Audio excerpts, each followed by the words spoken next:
Hi, hi. Hello, peeps. So yeah, it's my fifth wedding, not wedding, sorry, my fifth dating anniversary with my wife. Our actual wedding anniversary is in July, but yeah, so it's panning out to be a good day. No. Hamon is with us, right, Hamonjita? Right, Hamonjita? Oh yeah. But we are back to Wanderstop today. 55 stream streak! Yes, we're 55! Thank you, thank you. Thank you for the 55 stream streak. That's so wild to me. I mean, I guess it's not that wild considering I go live like basically every day. But still, thank you so much for being here and for showing up to every stream for 55 times. Oh, who's your good baby? Who's your best baby? Who's your best baby, Colby? Oh, big stretch. Big stretch. Yeah.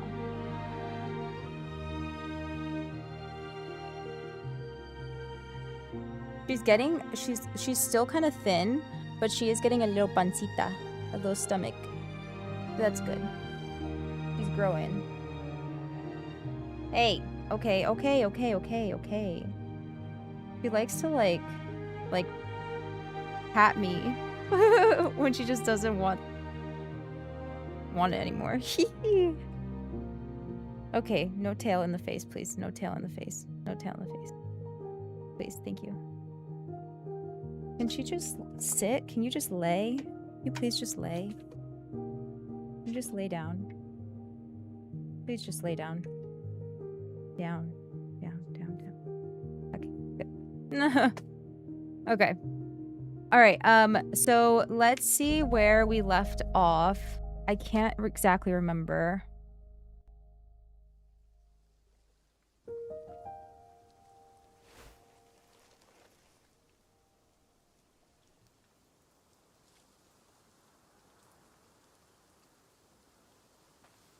Like, what was our objective?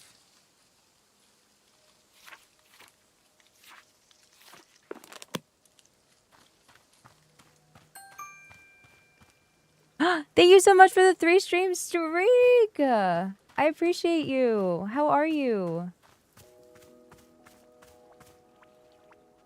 I feel like somebody might have needed some tea. I can't remember now. Oh yeah, you needed tea. Remind me what kind of tea you want. A Riedel tea with mint. I don't know where the hell I'm supposed to get mint. Like, where the hell do I get mint from? I've made, like, all the possible...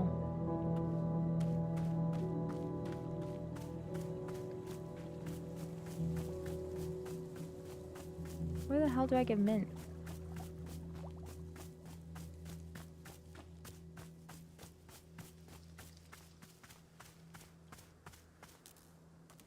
No. Not that.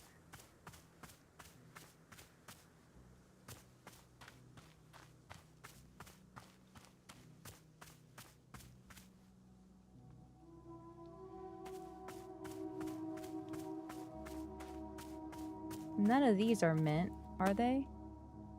That's a shrink shroom. That's a hue shroom. That's just a shroom. That's a dupe shroom. What's this? A gift shroom. It's not what I need.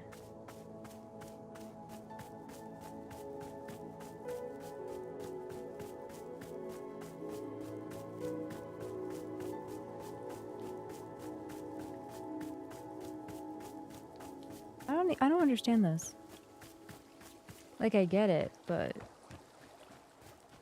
I don't get where I'm supposed to get the mint from.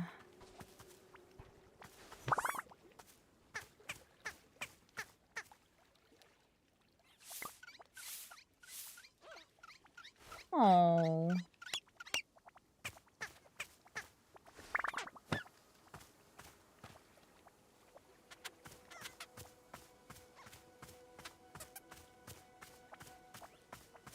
Maybe do I get like mint from one of these?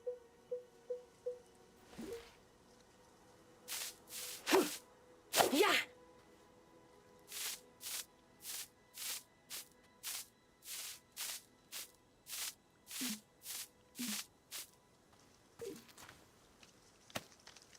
A trinket.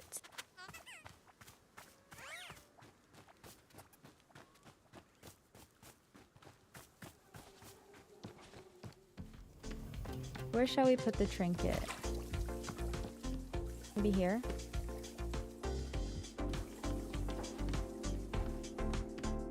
Where the fuck do I get mint?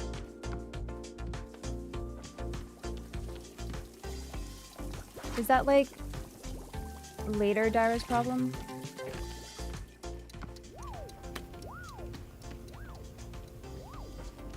I have no other place to put this. I guess I should put it outside then.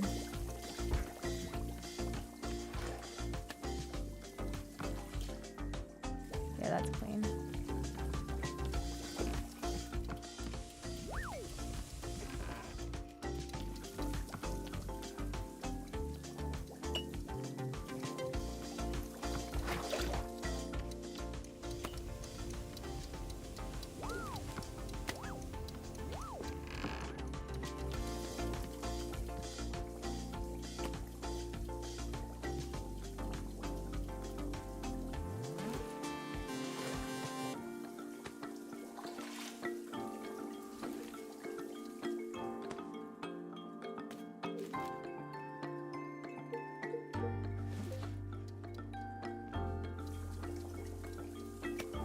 There we go. Oh, I have another trinket I can put away. Right?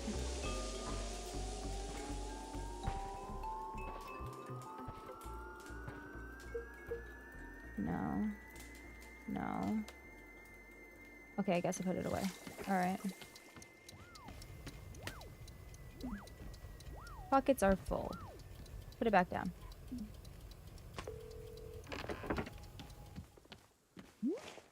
Oh yeah, I know what you want. Sorry. Is there anything I can be... yeah.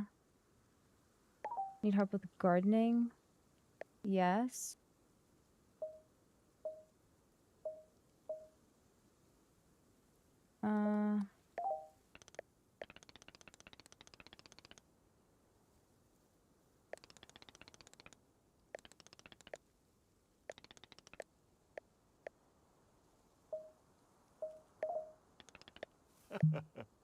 Okay. I guess we gotta go upstairs. But I tried to look in that book and it didn't give me much.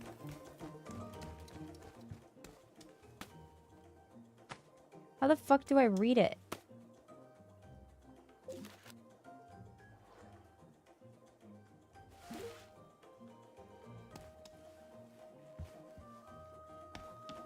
I don't think I'm understanding.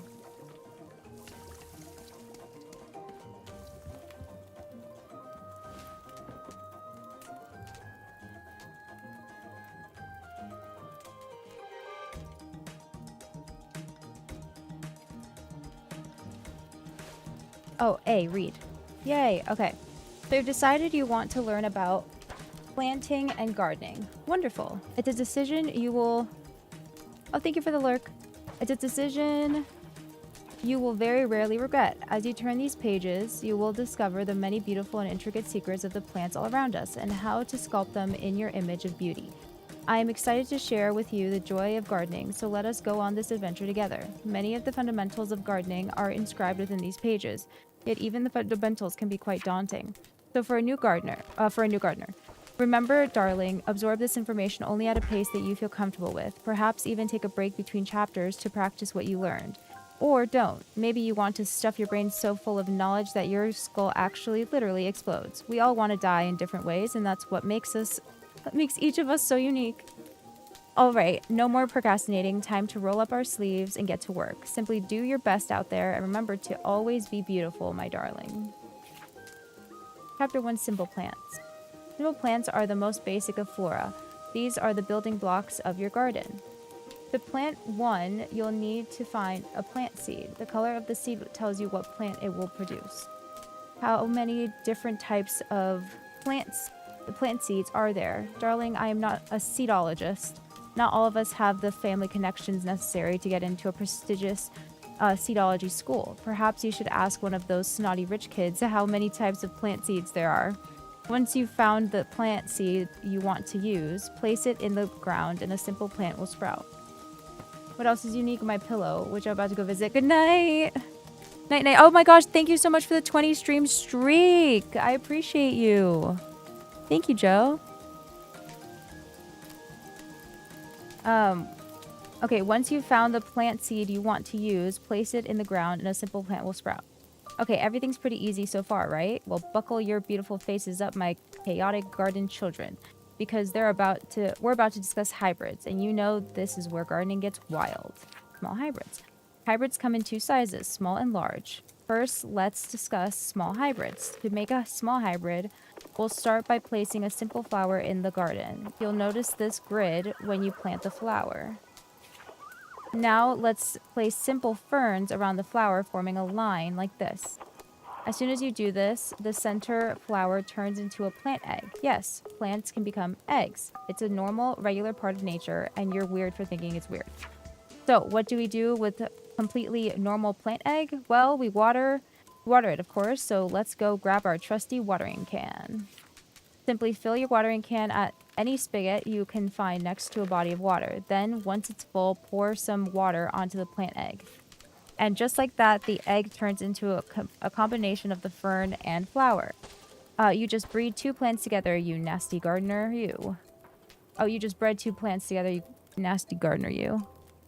This line pattern is the key to producing a small hybrid. Place your first plant A in the center, surrounded by two of the same simple plants B in a line around it.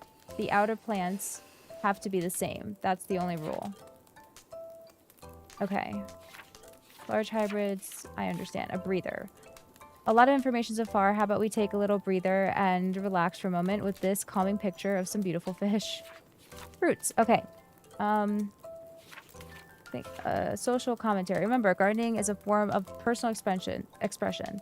Every gardener brings a personal touch to their creations, which means there is no correct way to arrange your plants, regardless of what the cold-minded seedologists may try to tell you. To them, gardening is more like a math equation to be ordered and solved, more like a spreadsheet than a musical instrument.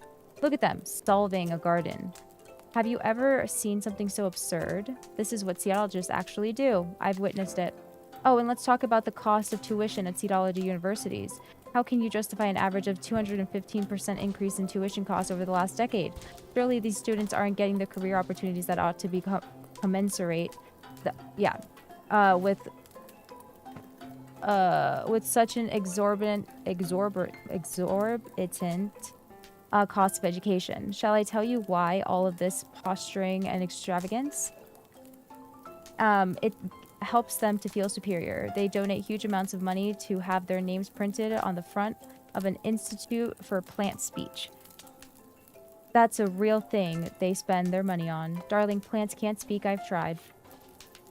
Don't lose sight of what gardening really is about. Gardening is many things, and seedology is not one of them. Resist the homogeneity of the seedologist imperative. Moving plants around. We've all stepped back from a long day of hard work in our garden and thought to ourselves, actually, I wish everything was somewhere else. It's perfectly normal to instantly dislike something the minute you finish making it. That's why pots are so handy and useful. If you hold a pot and stand in front of a plant, you can scoop the plant right up into the pot. Of course, the large hybrids are perhaps a bit too big to fit into a pot, but everything else should fit just fine. What do you do with your potted plant? Put it on a shelf.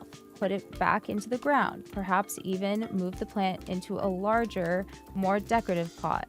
The choice is yours, and in gardening, just as in life, it's very important to indulge every whim you ever have, no matter how small.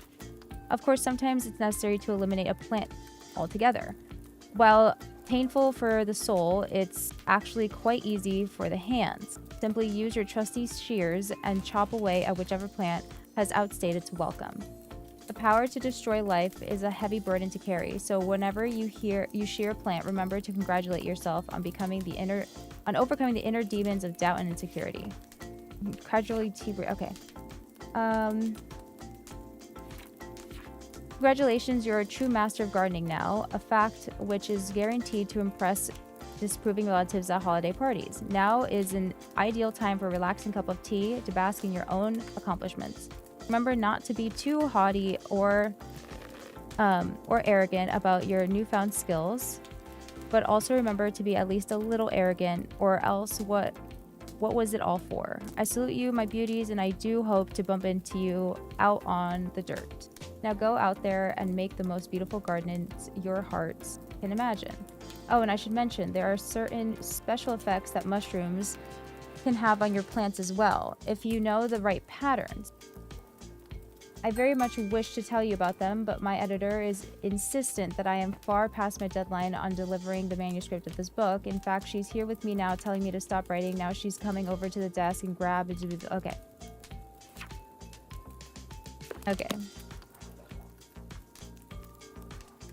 Let's go put this back.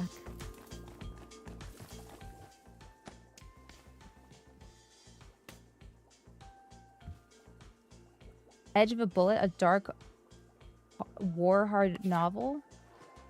It was just another typical day for 𝙒𝐃 𝐿𝙁𝙁𝙁. 𝙒𝐃 𝐿𝙁𝙁, oh my god, had been undercover for 13 weeks. In that time, he hadn't showered, shaved, or eaten a single time.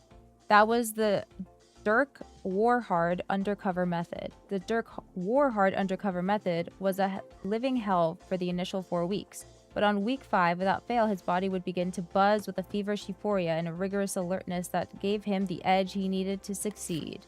Because of the adrenaline it produced, he also hadn't slept in a month. His skull vibrated with a cocktail blend of indiscriminate rage and an unquenchable passion for justice. Time to get to work.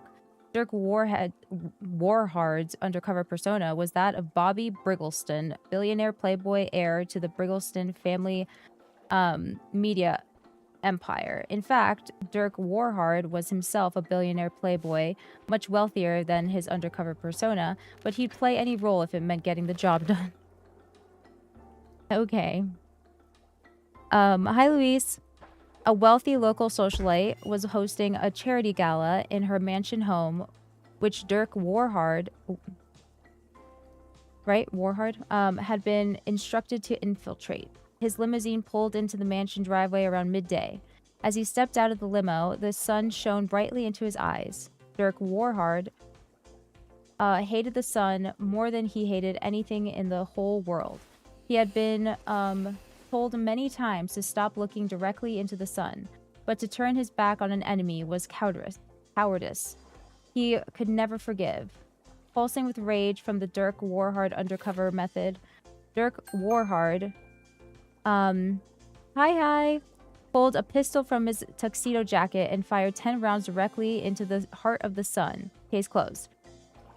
He holstered the pistol and stepped into the party. Shortly after entering, he was met by the host, Samantha Keylight.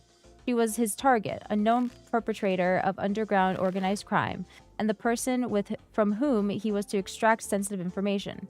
Howdy, he said to her. My name is Bobby Briggleston. But his name was not Bobby Briggleston. That was only his undercover alias. His name was 𝙒𝐃 𝐿𝙁𝙁. 𝙒𝐃 𝐿𝙁𝙁 thought to himself, I'm 𝙒𝐃 𝐿𝙁𝙁, and then continued the conversation. Mr. Briggleston, it is the pleasure of pleasures to finally meet you, exclaimed Samantha Keylight. I've heard so much about you from our mutual friend. The mutual friend she spoke of was 𝙒𝐃 𝐿𝙁𝙁's handler, who briefed him on every mission. 𝙒𝐃 𝐿𝙁𝙁 did not know this man's name because 𝙒𝐃 𝐿𝙁𝙁 disliked learning names. The only name he knew for certain was 𝙒𝐃 𝐿𝙁𝙁, and even that one was written on a card in his wallet for emergencies. A man in a servant's outfit approached him with a tray of shrimp cocktails, hors d'oeuvres. The sight of food thrilled and angered 𝙒𝐃 𝐿𝙁𝙁. Hunger raged in his stomach, but he couldn't risk the mission. He stepped very close to the man holding the tray and subtly pressed his pistol to the man's sternum. You'll remove the food immediately. and you'll never show your face in this city again. The man began trembling violently, then nodded and turned for the exit. 𝐒𝐄𝐃 fired a warning shot at his feet, just to scare him. A hush fell over the entire party, but 𝐒𝐃 coolly holstered his pistol and said, "Saw some asbestos." The party-goers all nodded in appreciation, and a few began applauding. "Now then," declared Samantha 𝐑𝐃, "may I show you around my home? A man of your distinction will surely admire my collection of art." "That's right," replied 𝐒𝐃. "I am a man," and he was. The two of them stepped into an adjacent room, which was empty but for the paintings hung on every wall. "Van Dorsen's mostly," said Samantha 𝐑𝐃, "though some on the far wall are by Ferriet. Do you have a favorite artist, Mr. Briggleston?" Because there was only one name that 𝐒𝐃 truly knew, he replied, "𝐒𝐃." Several of the paintings looked to 𝐒𝐃 like food. To suppress the anger it aroused in him, he tore one of the paintings clean in half. "Asbestos!" he exclaimed. "Mr. Briggleston," said Samantha 𝐑𝐃, "I did not invite you here simply to admire my art collection, nor to rid my home of asbestos. In fact, there is one particular piece of art I wish to show you that I think you will find very interesting." He just came in here, and what is he doing? Yeah, this is Hamon. This is little Hamon. I wish to show you that I think you'll find very interesting. 𝐒𝐃 responded well to this statement because he liked it when people gave him things that interested him. Samantha 𝐑𝐃 pulled a small parcel from a shelf, then turned to 𝐒𝐃. But the parcel was not a piece of art. It was a gun. She pointed the gun at him. "That's right. I know exactly who you really are, 𝐒𝐃." 𝐒𝐃 quietly retrieved his wallet and checked the card inside. She was correct. Okay. "You didn't think you'd fooled me with this Bobby Briggleston nonsense, did you? I'd know your scummy face anywhere." Samantha 𝐑𝐃 fixed the gun on his temple. "Tell me who sent you, or the next piece to hang on my wall will be your brains." Time slowed to a crawl. 𝐒𝐃 had played through every possible outcome of the situation in his head, tactically assessing thousands of different strategic maneuvers. His mind raced with the efficiency of a cheetah nailed to a missile. And after a mere half-second, which to 𝐒𝐃 felt like hours, the only strategy with even a glimmer of hope was clear to him. "Well," snarled Samantha 𝐑𝐃, what's it going to be? Are you going to start talking, or do I have to..." Samantha 𝐑𝐃 exploded. Blood and innards splattered across every inch of the room, drenched the various the various works of art, and substantially lowered their value at auction. 𝐒𝐃 had wiped a finger from his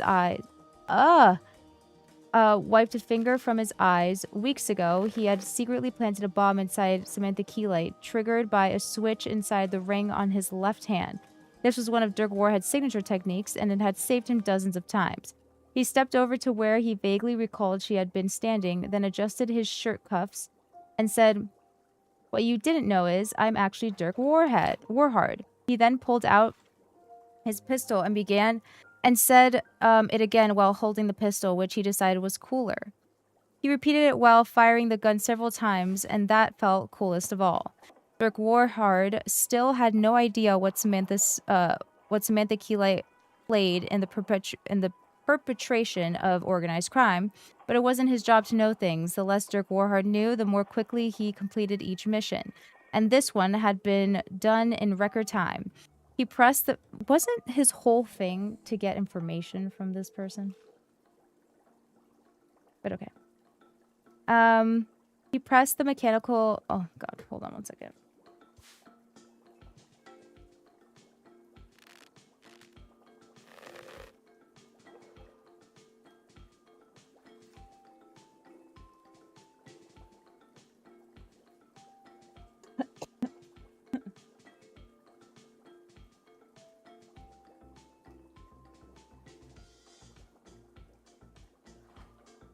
Sorry.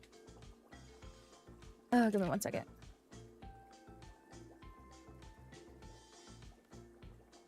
Anyway. He pressed the mechanical implant on his neck to inform his handler that the mission was a success.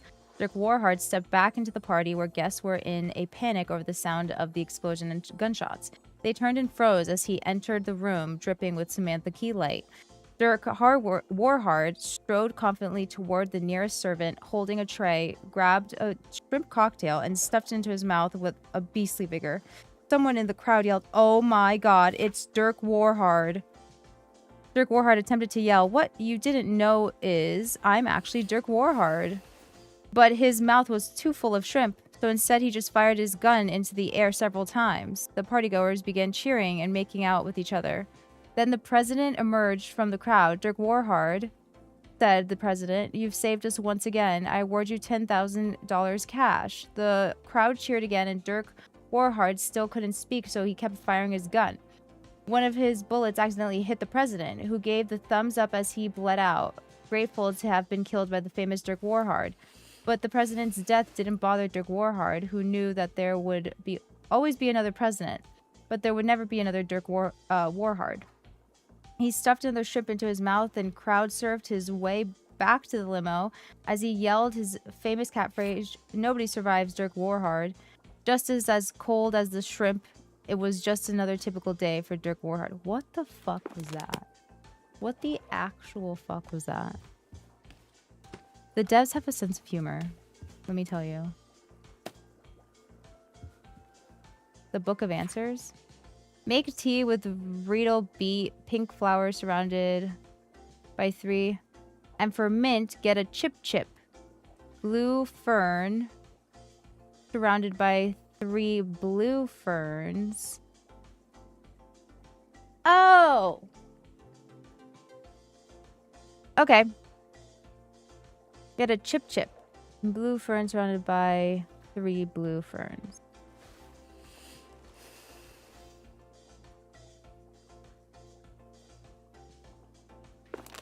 Okay.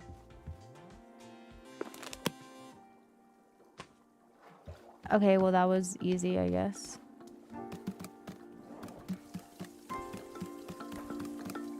Do I have all of that right now?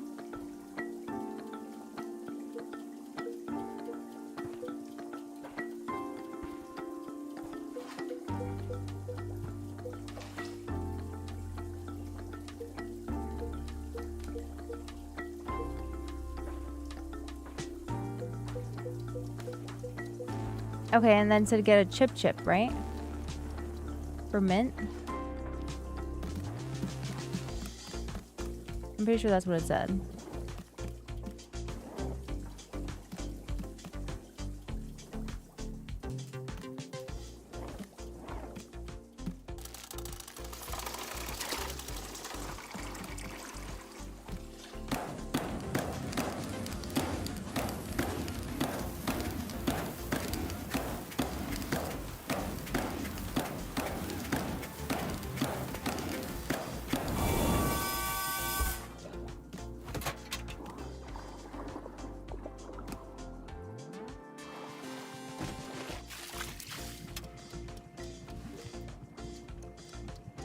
Okay, a chip, a 𝐒𝐷 beet, and a tea ball. Right? Oh.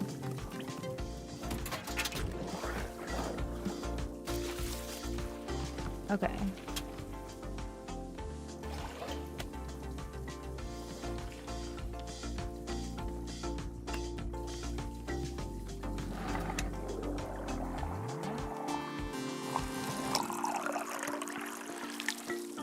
Oops.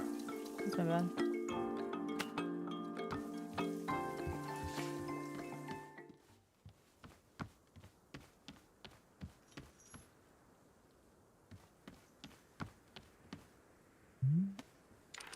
Ah, thank you so much.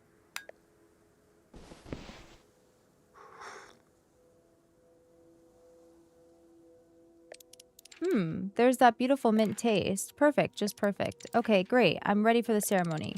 Where should the 𝐒𝐷 ceremony for me take place? Let's do it next to the tree stump with my sword. I do not care. Well then, why don't I put my cup away and then I'll pick a spot somewhere.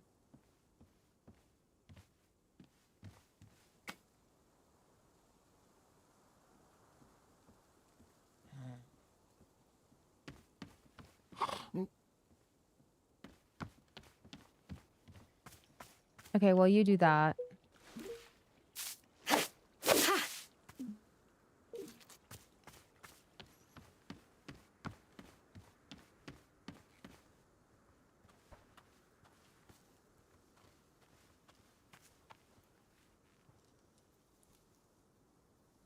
Where's he going? Where are they going? Thank you for the lurk.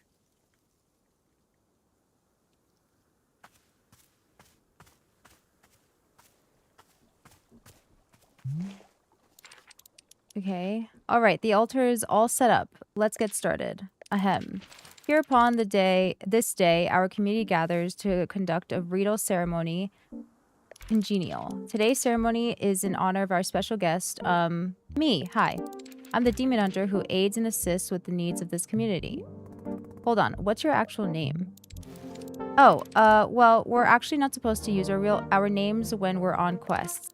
According to the Hunter's Manual, use of one's real name can be seen as a sign of egotism and self-absorption.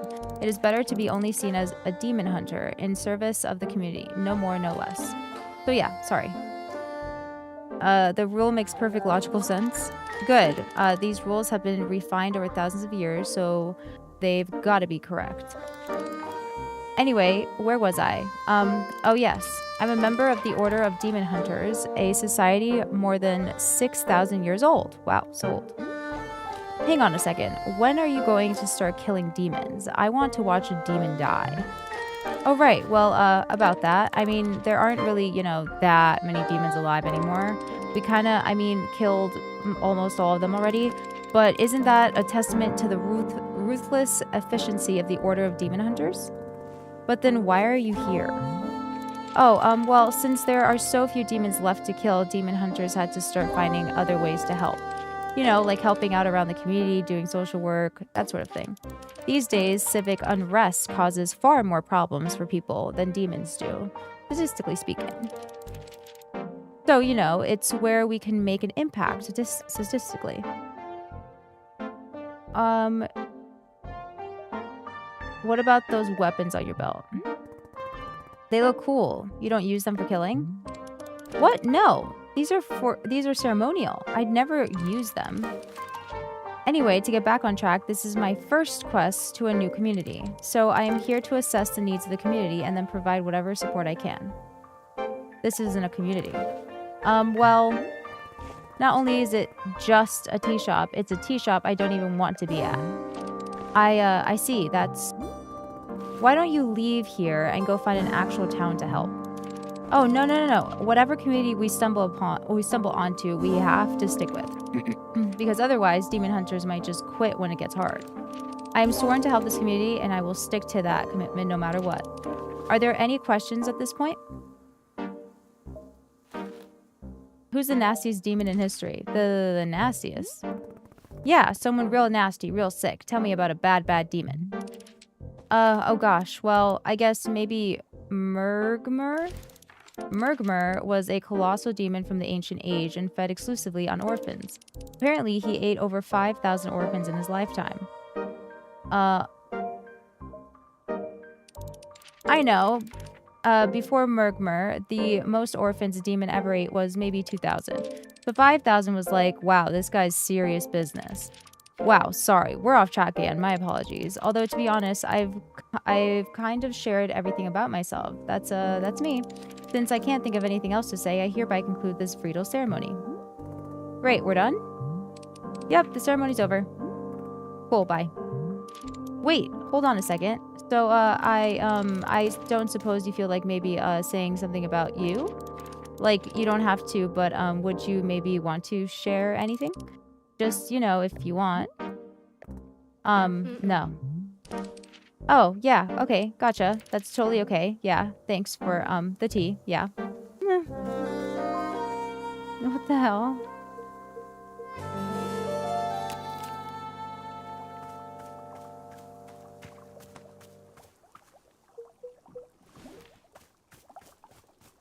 Okay, let's get rid of that. And let's get rid of this. Okay.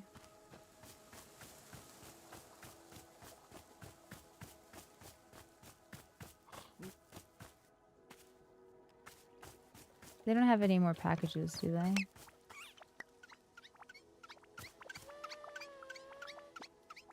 Nar.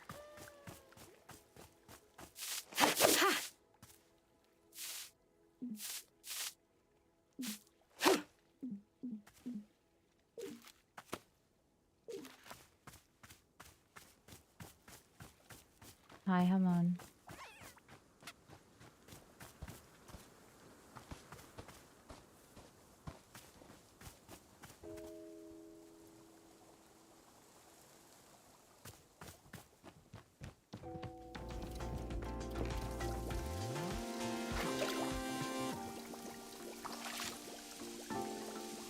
Can I not talk to him? Okay. What's my next task?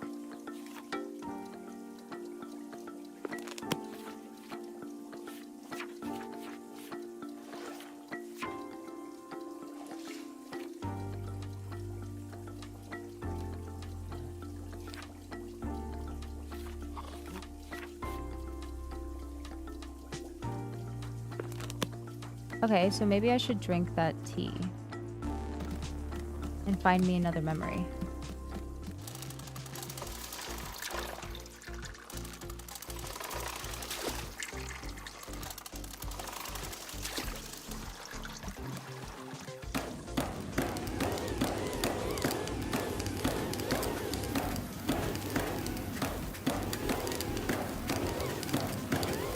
Hey, Frezzo.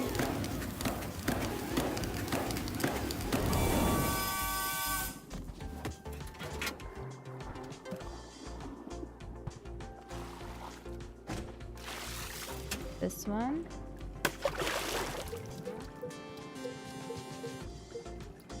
Why not that one?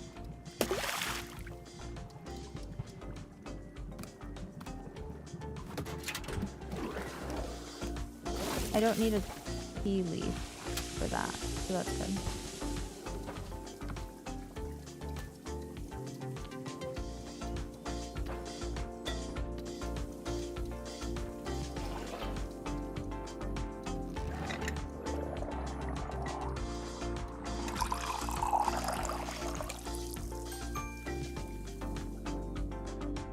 Oh, you're getting your thyroid check today? Oh, that was fast. That's good.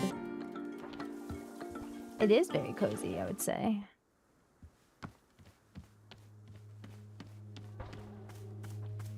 Where should we sit?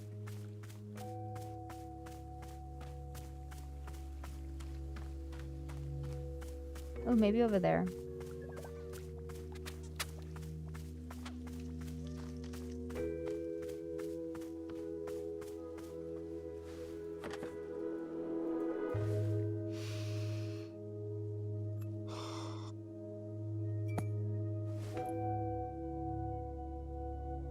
Who would I say has wronged me?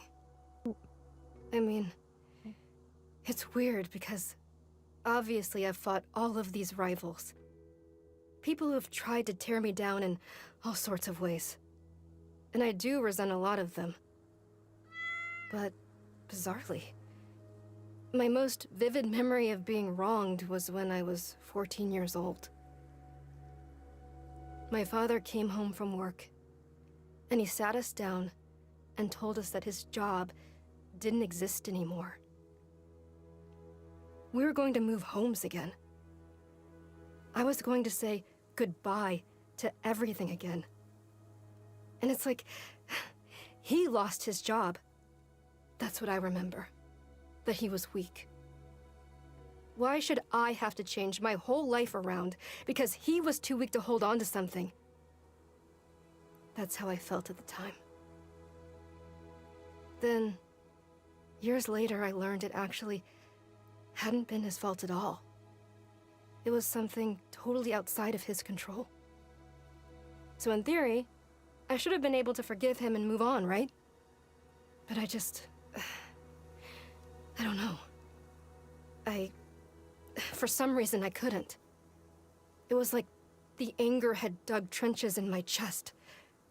There was nothing I could do. There was no amount of rational explanation that would get it to budge. I still feel that anger. Even now. I don't understand why.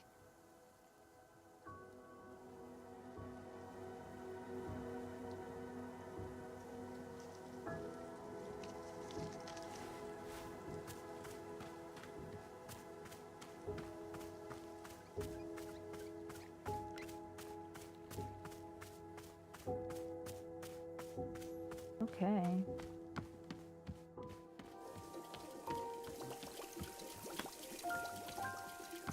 Okay, let's go see what they would like.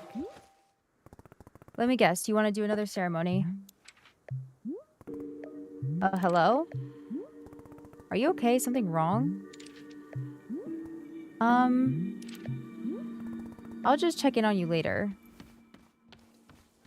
What the fuck?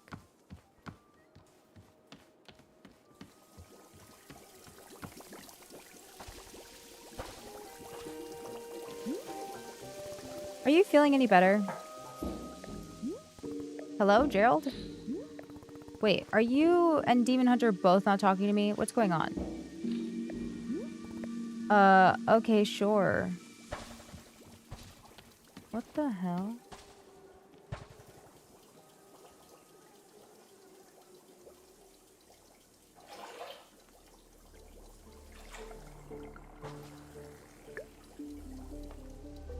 No. No, stop. Stop, please. Okay, Hamon, I love you so much, sweetie, but...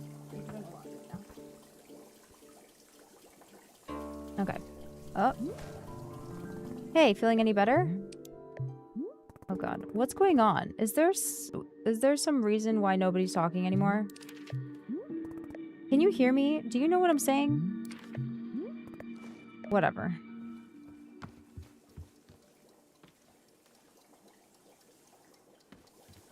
I need to go talk to this man. Boro, has something strange happened? Nobody's talking to me. It's like everyone has gone mute. Indeed? Yeah, I've been trying to get their attention, but it does nothing. Very interesting. I believe this may be a signal. A signal? A signal of what? Here, come with me. I will show you what I'm thinking.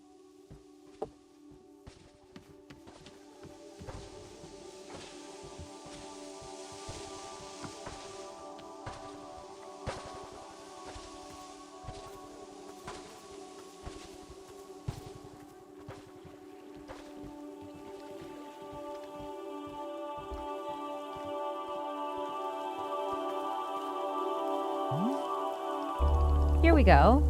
You have seen the shrine by now, yes? The shrine is a most important artifact. Surely it is, but not yet usable. Let us fix that. Here we go. The shrine is a sacred place. It is what we turn to when we are needing to see something new. What do you mean by something new? It is different for everybody. I cannot say what it will be for you. All it will do is point you toward the next step, whatever that may be. When you are ready for that, please take a seat in front of it. In the meantime, you may also continue to tend to the shop if you wish. As long as you are our tea warrior, I'm confident Wanderstop is in good hands. Take a seat in front of it. Alta stares at the mysterious shrine. Sit down in front of it and let your mind wander. Yes.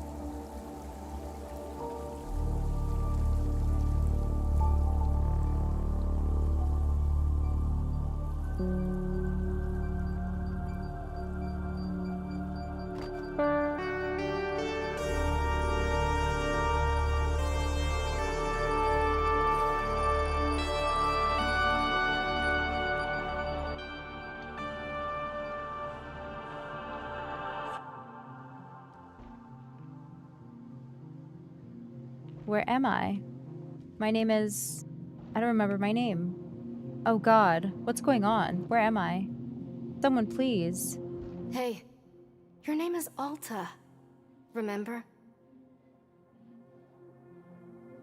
That's... right. Right, You're that's a right. fighter. A warrior. Of course, yes, I remember. See what I mean? You knew all along. I'm sorry, I don't know why I forgot. It's okay. I've got you. all of this has a purpose. I promise.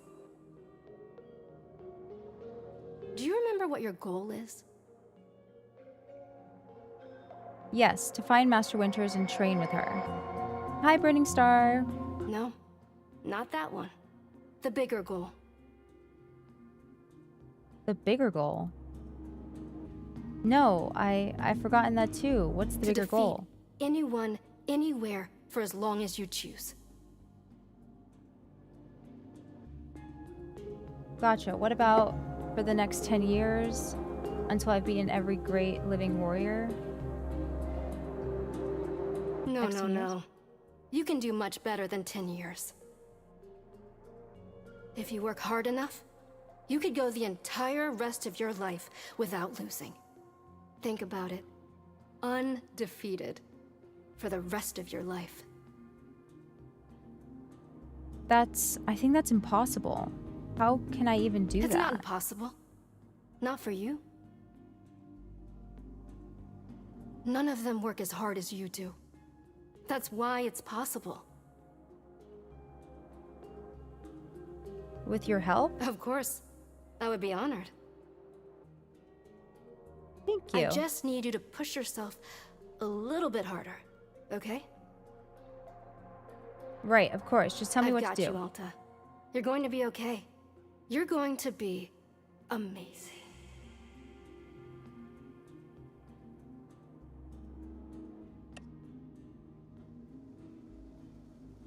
That sounds like the devil on your shoulder.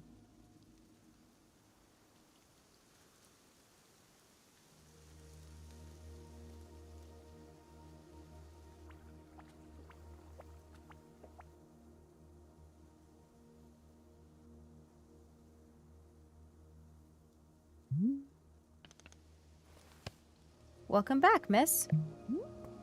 What? What just happened? This is an excellent question. It would appear our clearing has changed. And I can say that it's a most delightful change at that. Look at all these colors. Wait, did this happen because I sat down at that shrine? It seems so, just as 𝑒 promised, something new has come to pass. What about my sword? Where's my sword? Ah, it seems your sword is right where we left it on the tree stump. Perhaps not everything has changed. Might be best to explore the clearing and learn more. Sure, may as well get back to it. Hold on, are the plants I planted all gone? It would seem they are, yes. Okay. But I put a lot of work into those. They are not permanently gone, are they? How do I get them back? Oh dear, Miss Alta, I am truly sorry, but I am not knowing of a way to bring these things back. It would seem the forest is taking your plants away. In fact, do you see the hanging pots over there? Before you showed up, 𝑒 had spent a bit of time filling all of them with lovely plants. It was quite beautiful, yes, but all gone now. Sigh. I am sorry that you have had something taken from you. It is not a kind feeling, but perhaps you will join me in standing up and moving forward into the new shop that is before us. In fact, 𝑒 can see that already a new customer is arriving. Would you care to say hello? Perhaps she is even needing your help with something. There is still much for us to do, and I am grateful for your patience, Miss Alta. Please take care as always.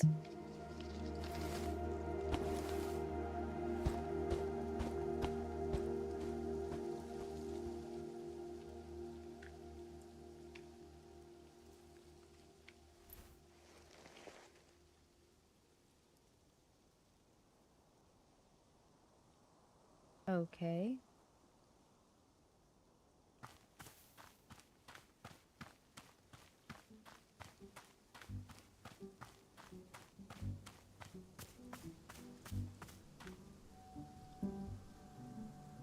I don't even have any tools in my pocket anymore.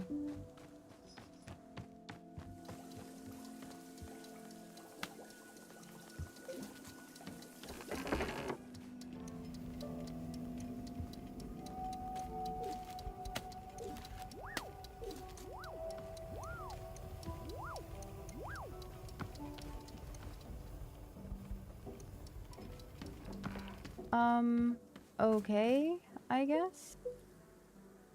Oh, I need the basket.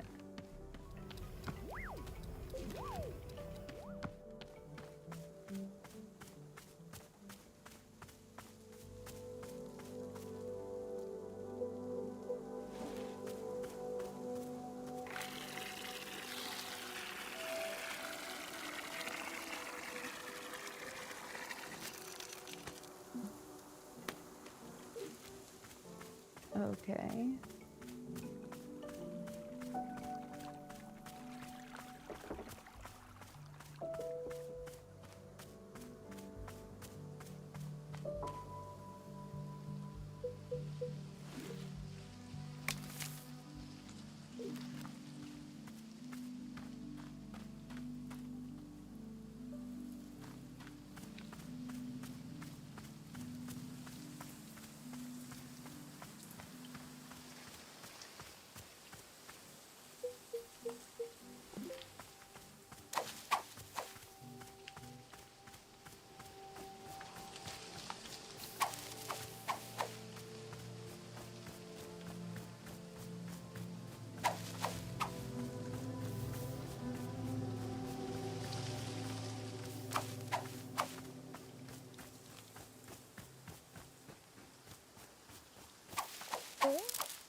Okay. I have enough of those.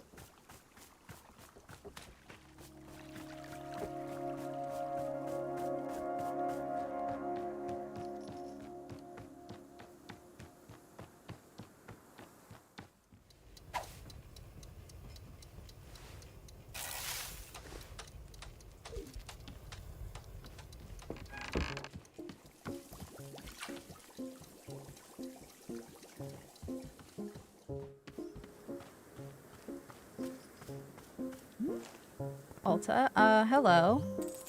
Shoo, be gone with you. What? You heard what I said. I don't need eavesdropping from the competition. Competition? Damn Skippy. You probably thought you were the only merchant in these woods, didn't you? Well, guess what? Some of us are doing real salesmanship out here. But no, you have a problem with the basic tenets of healthy market competition. You think nobody else has the right to do honest business, right? Isn't that what you think? No? Of course that's what you think. You want all the profits for yourself. I'm pretty sure everything here is free.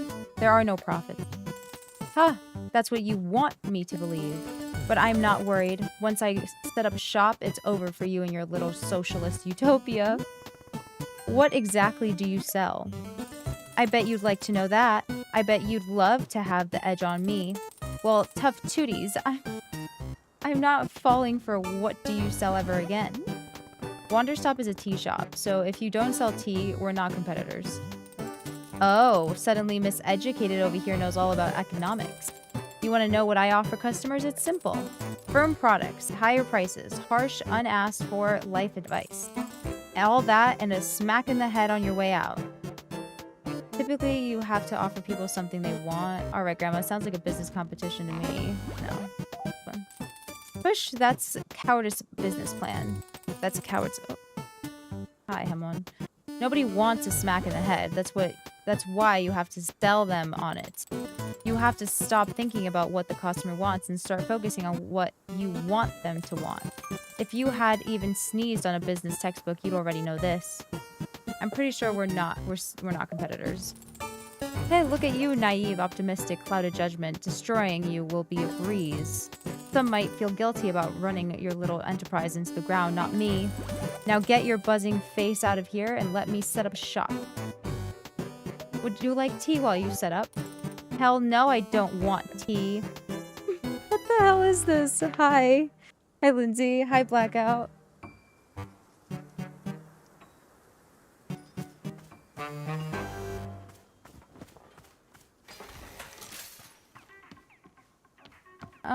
I guess. Okay. Alright, y'all. I am gonna take my break just a tad bit. What the fuck? How did you do that so fast? What the hell? How did you get set up so quickly? That's what I said. That's right. That's right. We are open for business.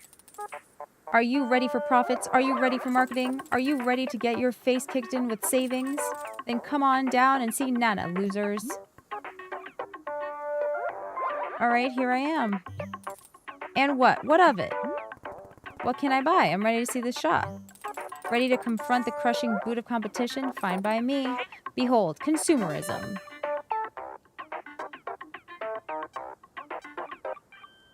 I'm sorry, what?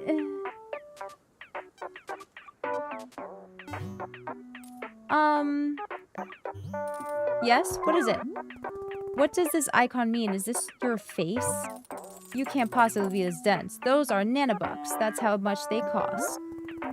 Okay, fine, but I don't have nanobucks. I've never heard of nanobucks. Never heard of a nanobuck. How are you a small business owner? The nanobuck is the international currency.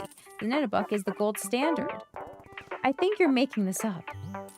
I am not making this up. How dare you accuse me of deceit? That's it. You're going to make me... Where is it? Here we go. Professor Currency's All-in-One Book of Economics, Volume 1. This is infant stuff. It's pathetic that I even need to give this to you. Thanks, and I'll use the information to crush you. Ha! With Volume 1, you wish. Let's talk when you're at Volume 12. That's how... Now that's economics. Volume 12. I still have nightmares about Volume 12. How about if I sell you something in exchange for nanobucks? You're talking about a barter? Sure, I'll bring you something and you can buy it off me. Let's see this thing first, Missy. I'm committing to nothing until it's in front of me. Alright, I'll bring you an item. Give me just a minute. What the fuck just happened? What just happened to me? She's a little bit of a bitch. She is. I will say it. Wait, I kind of want to read this. Welcome, reader, to the vast, strange, unfathomable beauty, unfathomably terrifying world of economics. If you've picked up this book, it's because you've made the decision to dedicate your life to the study of economic theory. You've chosen well.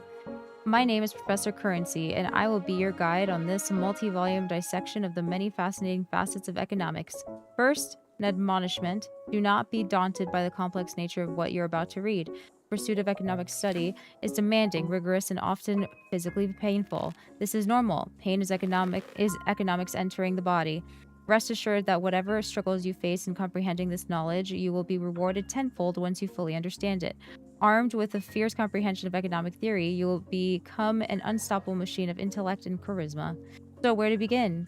How does one dive into a field as rich and dense as economics? Well, let us start with a brief history.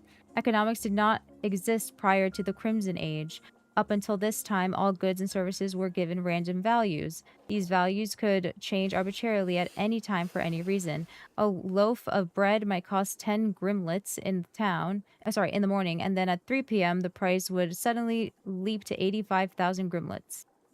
And while the price could then drop to half a grimlet at 4 p.m., by then the bread market was already in shambles. It was a terrible way to live, and every day tens of thousands of people died simply from overexerting their brain trying to figure the system out. However, at the beginning of the Crimson Age, the government decided that enough was enough. Their solution was to form the Special Committee of Stop Money-Related Thinking Deaths, which gathered once every 3 months for an hour to discuss and deliberate on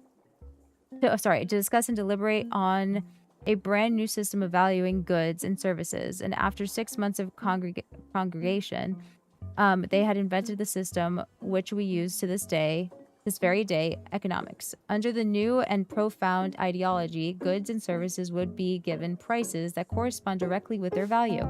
It was a change that produced drastic and immediate impact upon the entire world. While many were happy to have a consistent and reliable method of valuing items, for others it was disastrous.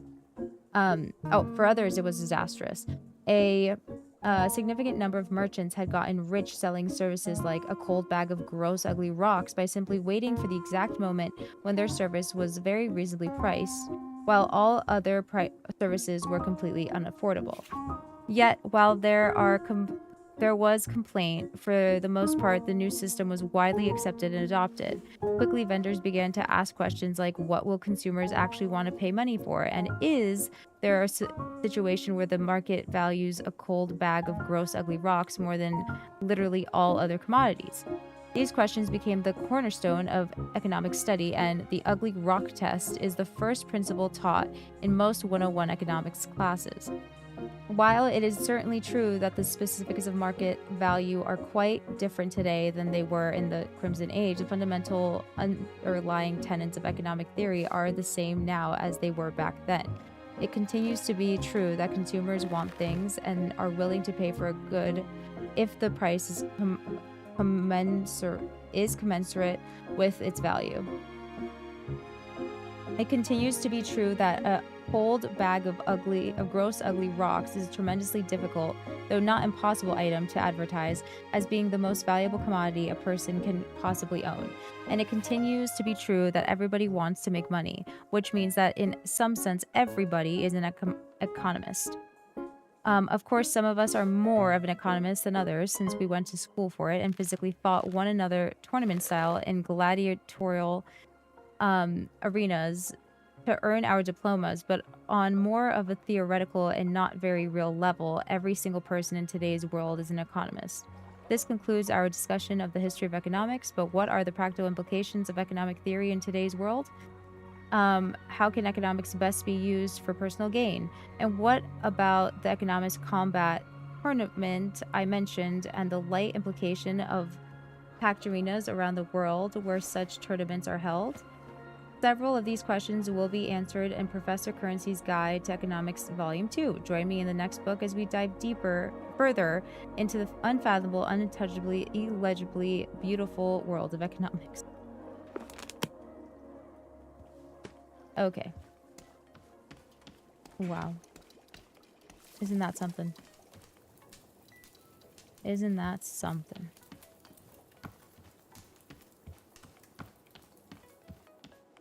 Y'all, what the fuck is that? I'll take that.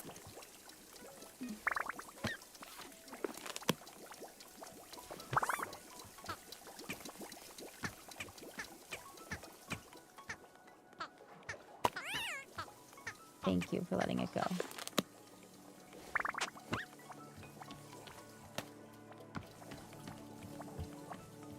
We have to put this package in here.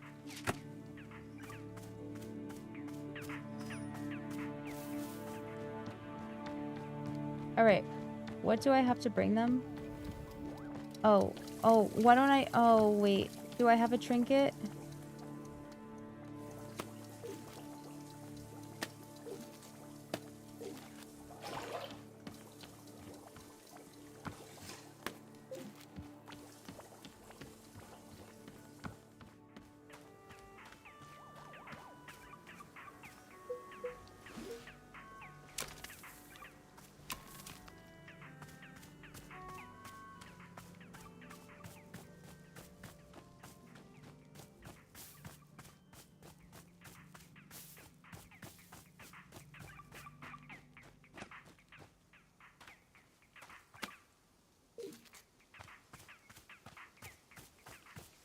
Who the fuck are you?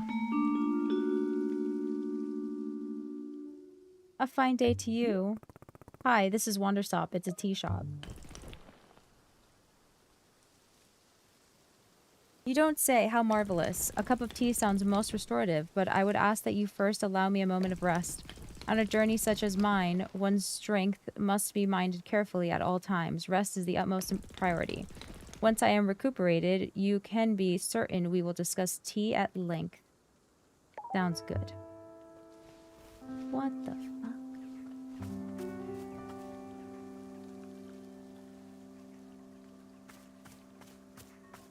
I need to bring her something, but...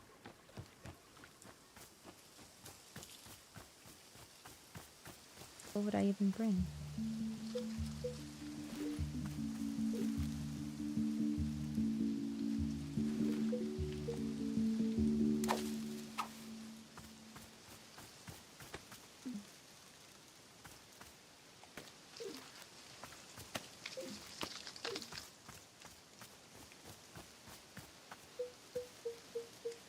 Ah, where did I leave it?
Oops.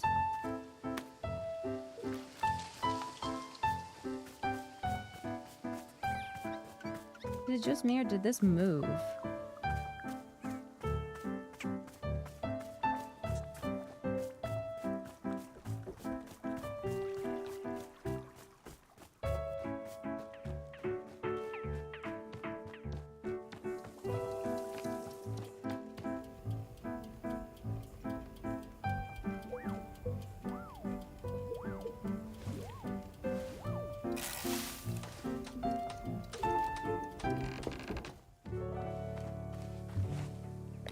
Miss Shopkeeper. Yes. How do you say this? I have a question for you that may sound quite peculiar. Does the name Alta have any meaning to you? Yeah, that's me. You, it's truly you? Yes.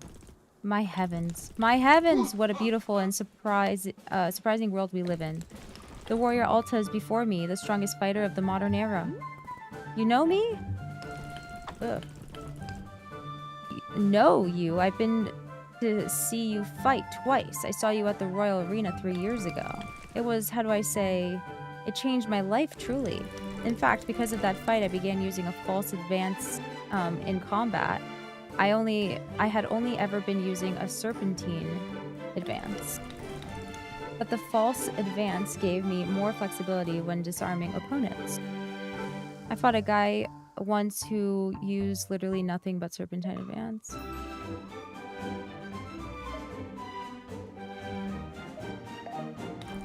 Yes, but the false advance keeps you out of range of a straight extension far more often. True if your opponent is fully on the front foot. Yes, it's been years. I would not recommend going back. I find little reason for it these days. Oh, and the second time I saw you, it was just last fall. You fought Lady Ashe in Speria. Speria? Right, yes, I remember that. It was a good match. Please, do not ply me with your false modesty. You wiped the floor with her. She actually would have been fine if she knew how to switch stances. Perhaps, but the advantage was obvious. Your movements simply could not be matched. And now, I've run into you purely by fate here, in the middle of nowhere. And you're running a tea shop, is that right? Yeah, yes, that is what I do now. Just briefly, I'll be back to fighting soon. Warrior Alta, I am astounded once again by you. You have discovered a new form of training in the most unconventional location. Making tea. I never would have thought to try it. What new abilities will this unlock for you in combat? Does it strengthen poise? Is it mental training? No, wait, do not tell me. I only wish to see the results. You surpass us all once again. I am stunned but not surprised. Thank you.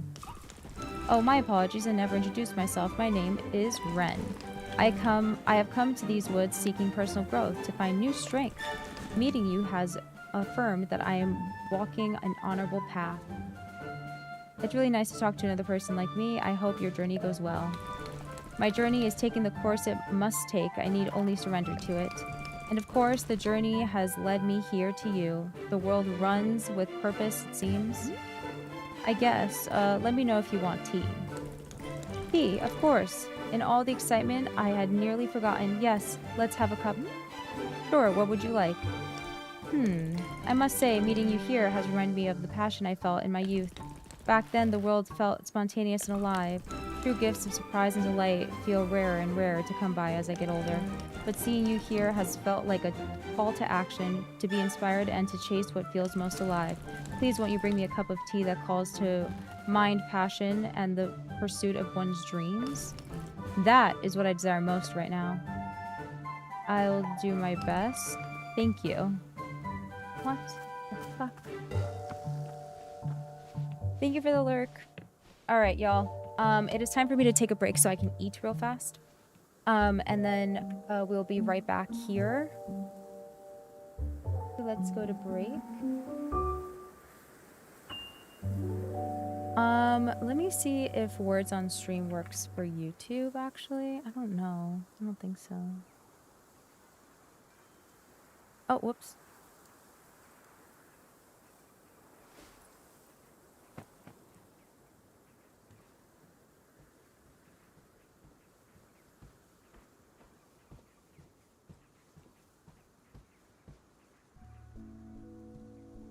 Oh?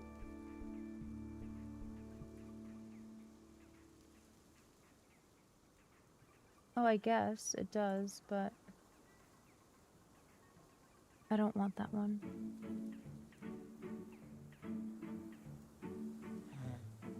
Okay, we'll use Twitch.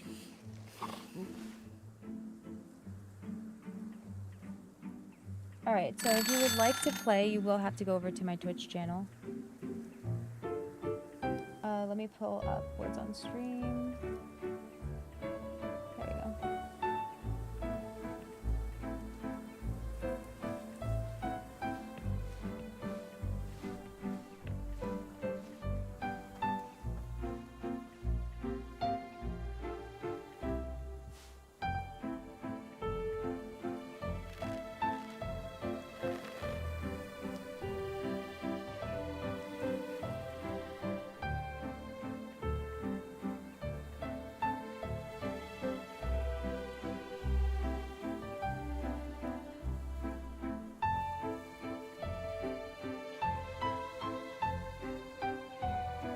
Okay, I will be right back.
Shall we do one more round or stop here?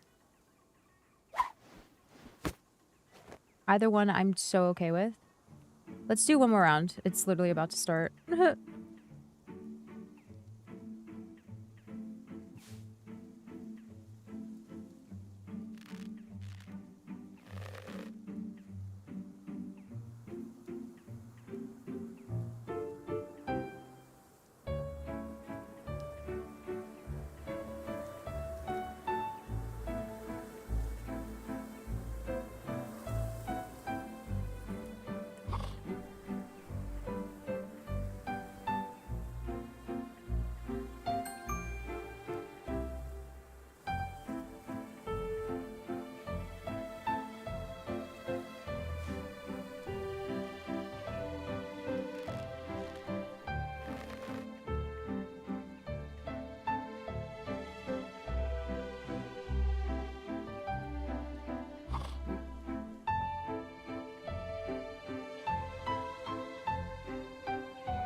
Nice.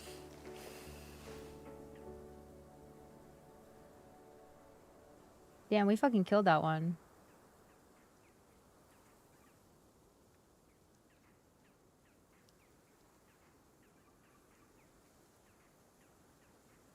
Yes.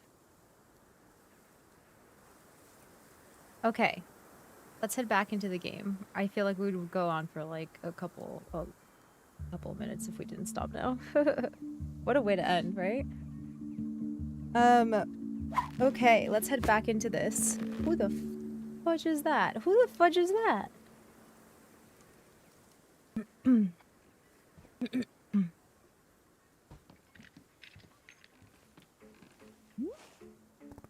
A customer asked me for tea that evokes passion. What kind of ingredient should I use for that? How interesting. Burrow isn't sure. It doesn't sound quite like any ingredient I could be thinking of, but perhaps that is okay. Sometimes a customer will be open to many possible flavors of tea, not knowing for sure until they drink it. I would suggest that you simply bring them whichever flavor feels so right to you, and if they wish for something else, they will say so. How does that sound? Alright, I'll do my best. That's being the spirit. A brave step forward into the unknown. What about you? You got some interesting eyebrows. Okay. Hello, welcome to Wanderstop. It's a tea shop.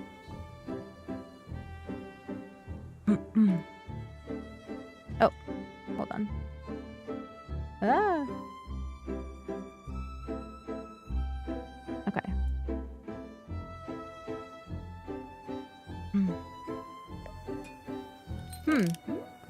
Do you want tea? Tea. No, not feeling very good. Just want to sit down. Okay, sure. Okay, let's go look at the Book of Answers. I don't want to be guessing.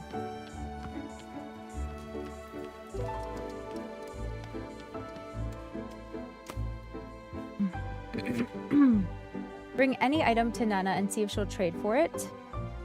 Make tea and any fruit. There's no correct answer. You'll simply get a different response depending on the attributes of the fruit you used. Okay. Wait, no. I want to put that away.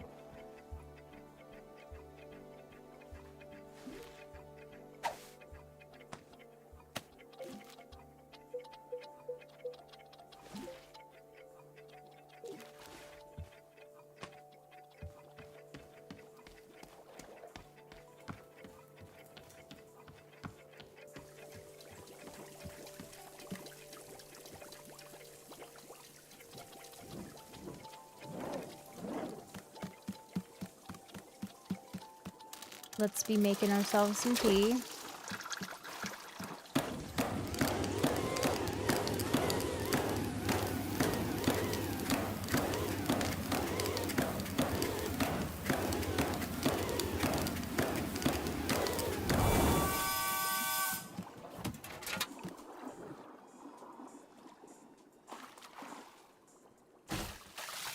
Okay.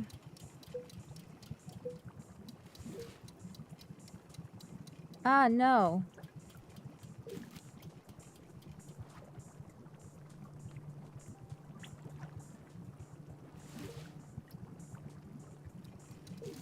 Ah, shoot, on a stick.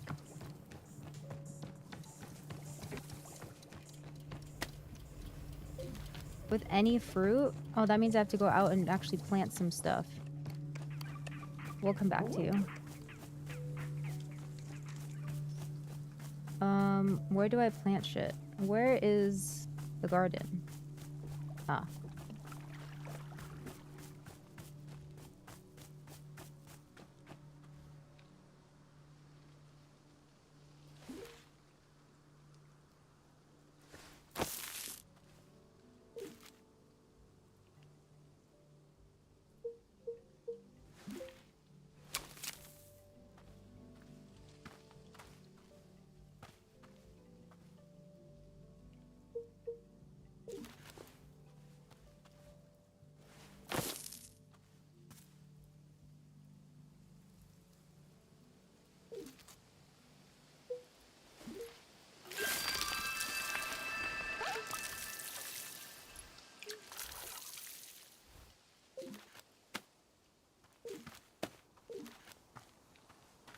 Cool.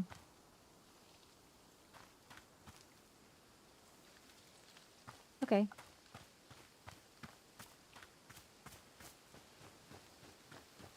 How the fuck do I get... Okay.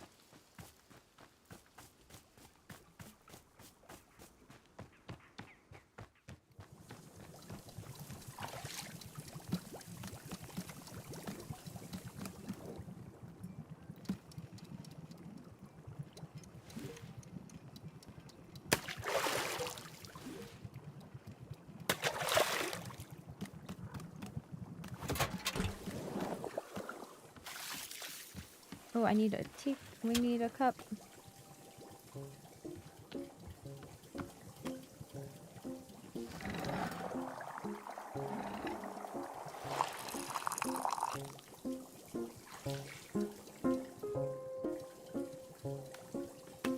No, put it back. Put it back.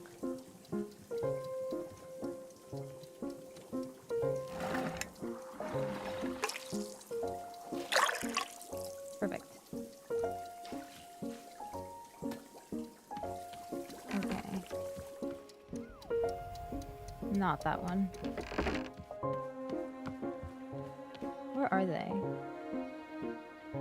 No. Filled with passion? Which one was the filled with passion one? Oh, it was this one.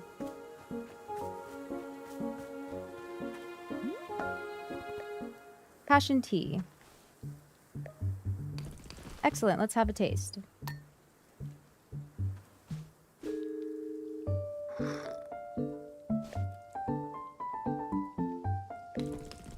Aha, word Alta, you have chosen to serve me wailing tea. What a fascinating choice. It is said that the drink emboldens one's sense of mathematical abilities, yes? Personally, I have not found this to be the case, but others do report such an experience. Is this what passion means to you? To become more intellectually capable? How fascinating. It is not what I would have guessed you would choose, yet I am delighted anyway. I have seen a new dimension of your character, which is quite the joy. Yes, I am very grateful for the tea you have brought me. It is exactly what I hoped for. Thank you. Faye, as long as I have your ear a moment, I must ask you something. There is a story that I have heard about you, and I simply must inquire whether it's true or not. Sure, go ahead. You were trained in sword combat by the old master 𝐼𝙉𝙁𝙁? Were you not? You see, there is a tale I have heard told a number of times about your training with him. I have heard it said that at your graduation from his school, you boasted of your unparalleled skill, and apparently, Master 𝐼𝙉𝙁𝙁 widely regarded as the foremost expert in modern sword combat, was so disgruntled by your hubris that he contrived to humiliate you. He personally challenged you to a longsword duel, his own preferred weapon, on your very graduation day. And I'm told, Warrior Alta, that you in fact disarmed him right there in front of the student body. Of course, all who were in attendance would have been strictly ordered to never speak of it. But with you here in front of me, I simply must ask, is it true? Or can I say he got arrogant and I taught him a lesson? Ah, so it is true. I will admit, I was hard pressed to believe it when I first heard. But as I look into your eyes now, I do not doubt that it is true. You speak with conviction. Thank you for indulging me. I promise I will not speak a word of it outside this conversation. Okay. Okay, I must bring her a trinket, but I don't see anything I can sweep. Like, not one thing, apparently, can I sweep. Oh, there we go.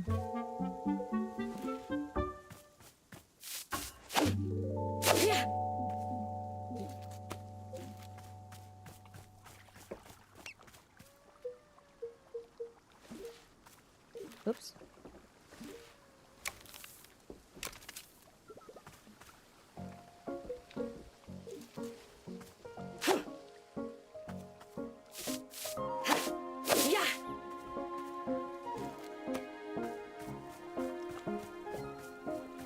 Alright, let's go put this to be washed. Okay.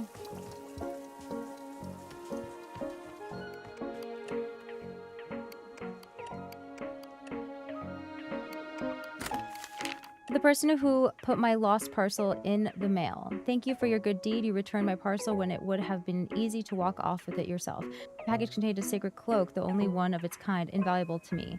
I have attached a photograph of myself wearing the cloak to show you its majesty. Without your generosity, I would be truly lost.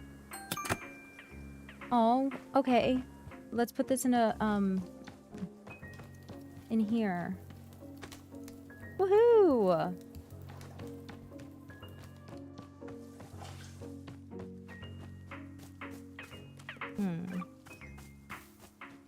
I need to find a trinket.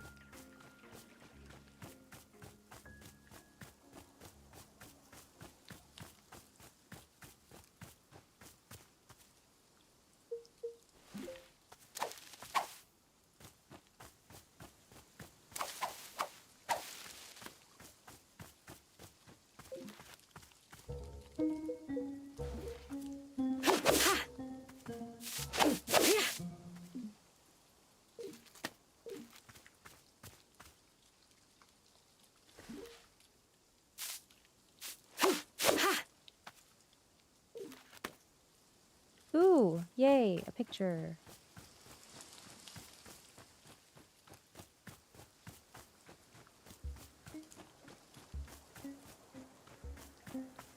Where shall I put this?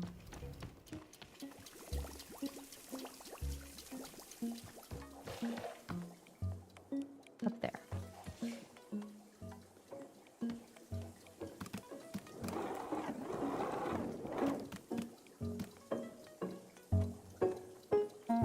Nice. Okay.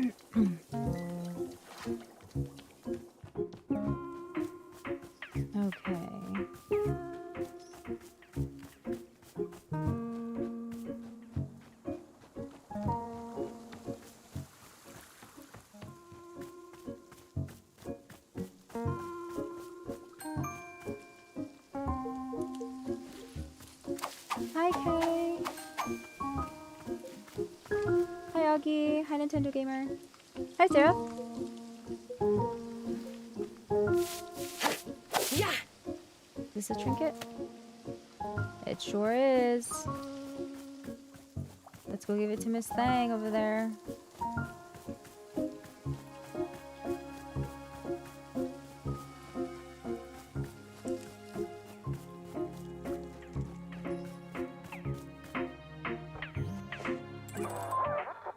Hey, state your business. I want to trade. Let's see it. Alright, not too shabby. What's its story? What's so special about it? Make up an elaborate lie about its origin. It's, you know, an ancient rune. An ancient rune? Missy, everybody and their grandmother's got an ancient rune lying around. Well, let me explain to you what's so special about it. This ancient rune, I killed a man for. I broke a promise. I killed a man for it. Is that so? What did this fella do to you? The rune belonged to our shared lover. We dueled at sunset. You won the duel, I take it. I did, but not before he sliced off an ear. I did. I pushed him into an active volcano. Of course, the only honorable way to win a duel. Alright, I can make use of this rune. It has history, I like that. You got yourself a trade. Now pick one and only one item to take with you.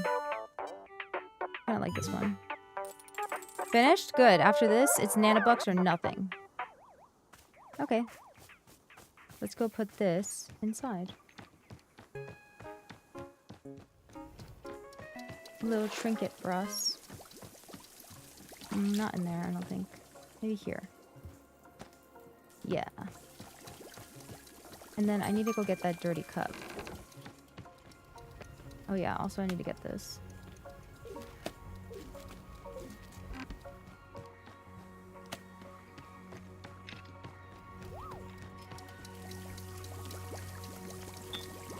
Okay.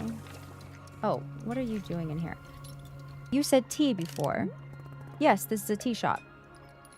Do you need something? I am not feeling very good. For a long time now, a pain in my chest. Something to relieve the pain, perhaps. Is that what you want? Tea to help you with your pain? If you have it, I'll take a look. Something else? The mind. It focuses only on the pain. Can the tea give my mind another thing to think about? To think of? Something to think of other than pain. I'll do my best. Okay. Book of Answers. Where are you? Make tea with snock cones. Plant a simple yellow palm surrounded by 3 other yellow palms to reduce pain. Take their mind off the pain. Simply include any additional fruit that might evoke a strong emotion that would distract them. Each fruit will elicit its own unique response. Okay, so yellow. No. Okay, so yellow, yellow, yellow, yellow. And...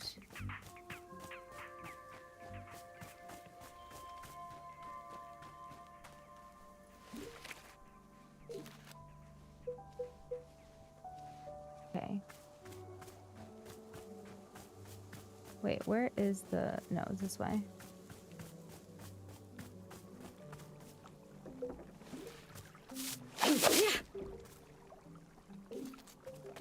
Wait, what? Hi, Alex. I have returned home from my final and lunch. Woohoo! I didn't oversleep, thankfully. That's great. I'm having a heart attack. I need some tea.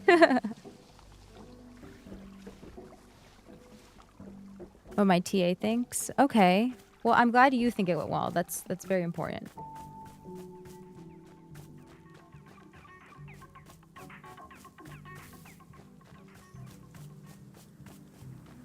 Where the hell is my garden?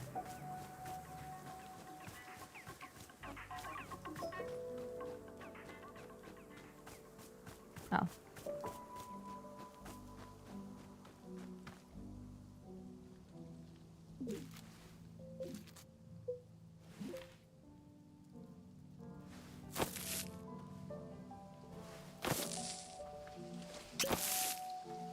I need one more.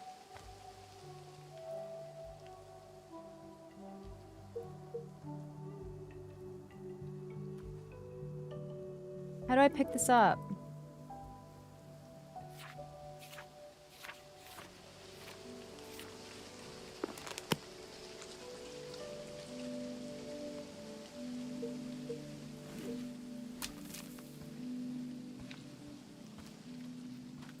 Ah, shit. Bro, the old woman over there is trying to run Wanderstop out of business. I see. Should we be concerned? No, she doesn't seem to make any money. Don't worry, I'm studying economic theory to take her down. I don't really care, I'm just telling you. I see, you are indifferently along for the ride. In that case, I am presenting my plan to handle the situation. Do nothing. What do you think of Boro's business plan? It's ambitious. It's ambitious. Indeed, I'm having even greater ambitions for the future, such as do something. But this is for future Boro. Today's Boro will do nothing. To be honest with you, I am not especially worried about our new competition. Perhaps it will even be fun. Yes, surely fun is the primary goal of all competition between businesses. Right. Mm-hmm. How do I pick this shit up?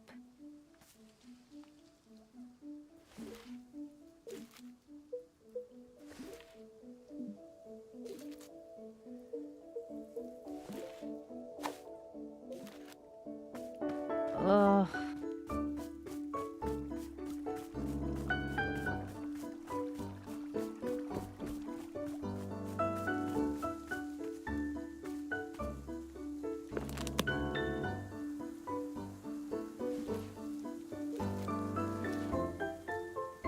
Oh, I need to grab a pot. Right? Yeah.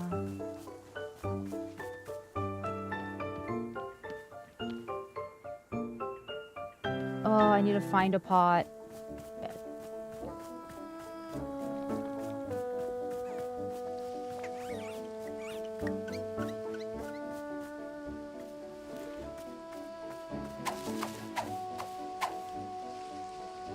I just want to let y'all know how it went first. I shall return. Okay. I'll be back. Got you, got you. I hope your nap goes well.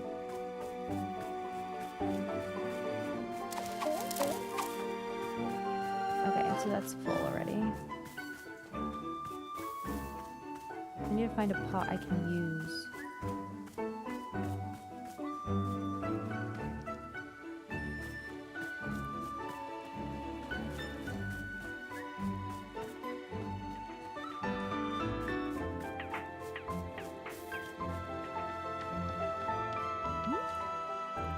So what exactly happened to the other customers? Gerald and Demon Hunter, are they dead? Oh goodness, no. They are being very much alive, indeed. They are simply somewhere else in a place not visible to the two of us.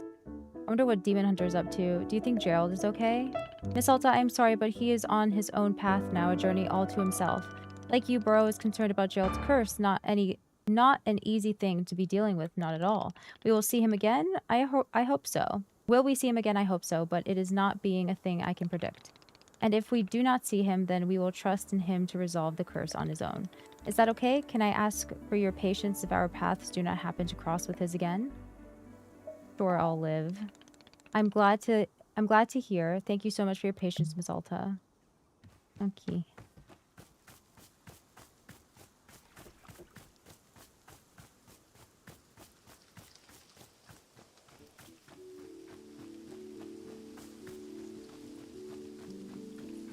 I need more of those things I can clean up.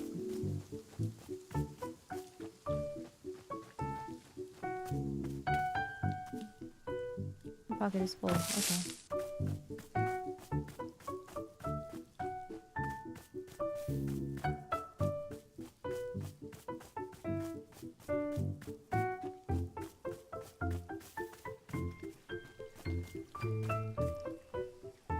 Oh.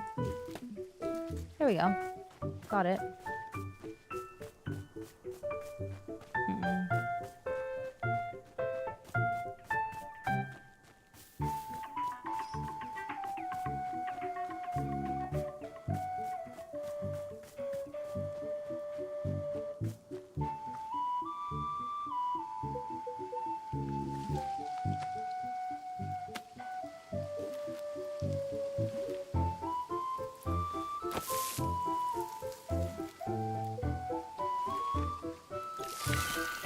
Oh, shoot.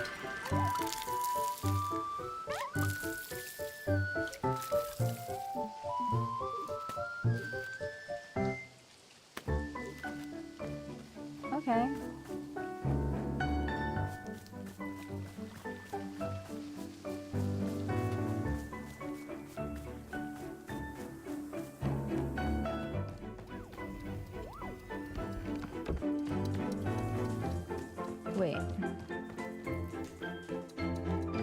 did it say to do?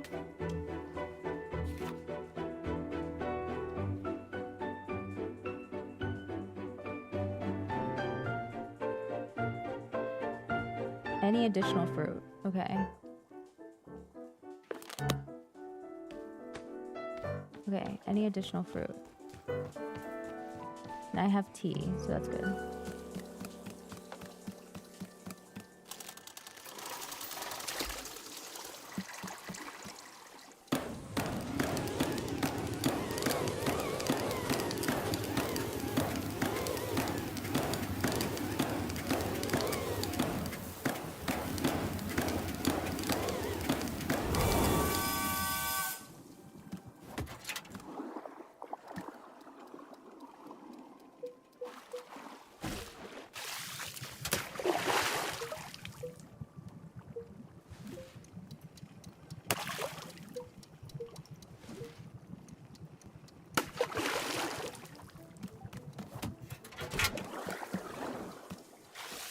I need a cup.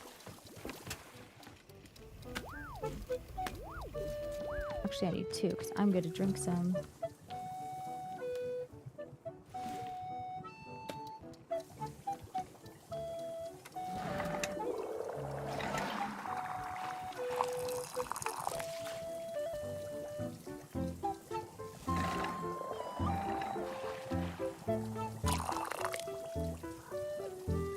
Okay, I think that's good.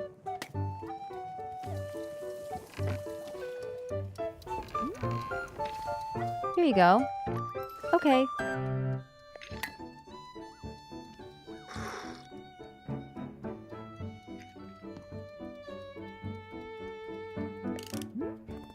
Did it help with the pain? Yes. There is a calming in my chest. The pain is quieting. Not gone. Never fully gone, but a little quieter. Yes, this is good. Thank you. What about taking your mind off the pain? There are new thoughts now, yes. I'm thinking of long division. Is that, good? Yes. It seems I'm good at long division. Yes, I am glad for the distracting thought. Thank you. This is good. I am glad to have it. This cup of tea. I must do something in exchange. I will make you something as a gift for the tea. A wind chime. Yes, I will build a wind chime for your shop. Is this acceptable?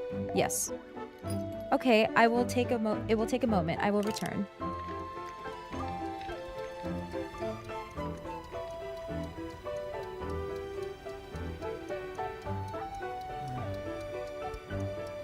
Okay.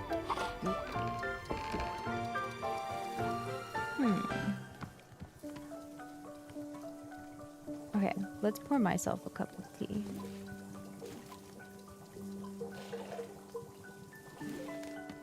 Ooh, a trinket. And a pumpkin?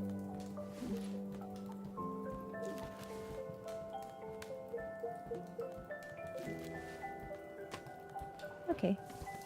Sure.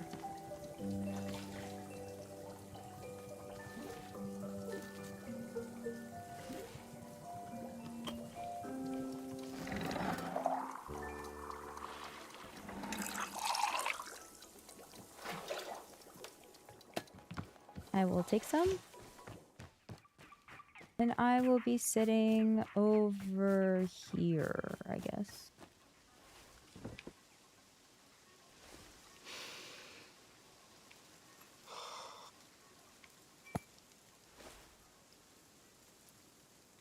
Does this taste like leather?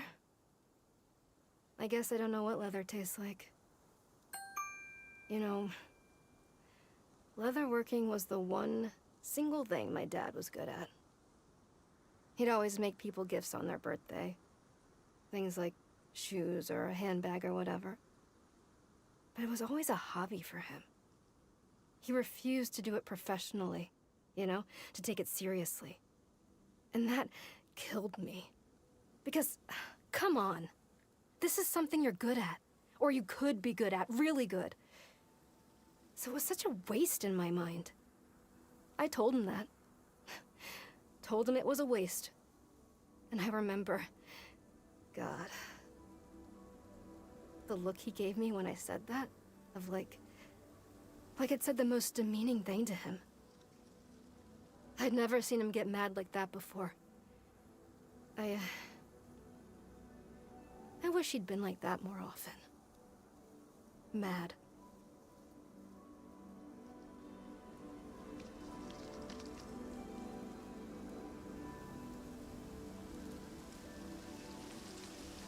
Okay. Learning a lot about the dad. We got daddy issues.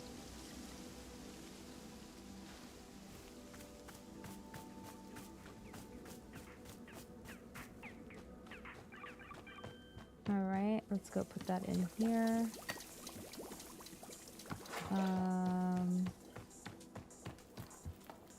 Where are the rest of them? Over there.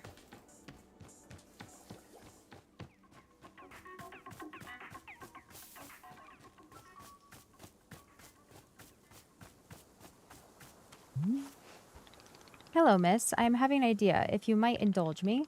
Do you remember Boro mentioned the pots over there in the hanging trellis? Their emptiness is weighing somewhat on Boro's heart, I must say. So it caused me to be thinking. Miss Alta said she would like specific tasks to complete, yes? Well, what if you are helping me out to fill these hanging pots with some new plants? What do you say? Could you be taking some time for this task? But what if the clearing changes and we lose all of them again? Well, yes, I am supposing such a thing could certainly happen. But Miss Alta, should we really stop making things beautiful simply because they may disappear in the future? To me, the task of temporary decorating is sounding quite lovely. What do you say? Maybe, if I find the time for it. Ah, of course, there's no rush at all, simply if you find yourself in the mood. Any plants at all would be fine in the pot. Boro is certainly not being very picky. Oh, and perhaps you'll find the task easier if you use a miniature pot. Most pots can be picked up and replanted using the miniature pot. There are several lying around the shop. It's not necessary, simply a little convenience if you desire. Please let me know when the hanging pots outside are filled. I would very much love to see them. If you are taking this task on, of course. Who can say? Okay. Miniature pot. There's ones inside. It said.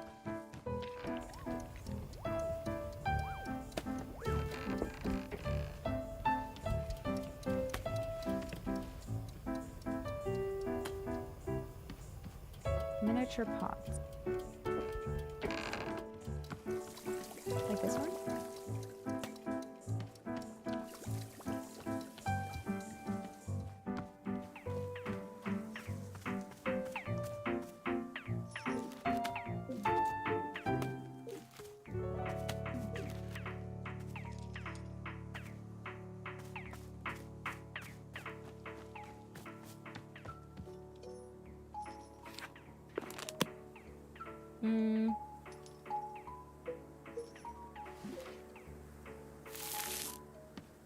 Okay. Where's the trellis?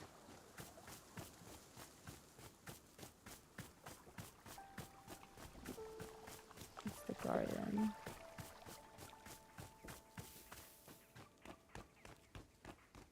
There it is.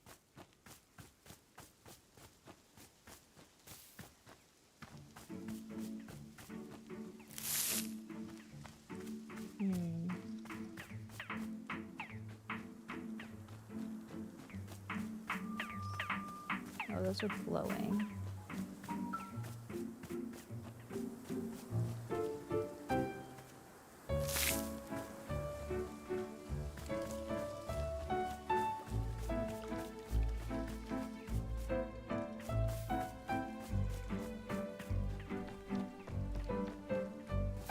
Where is it?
That one's not ready yet.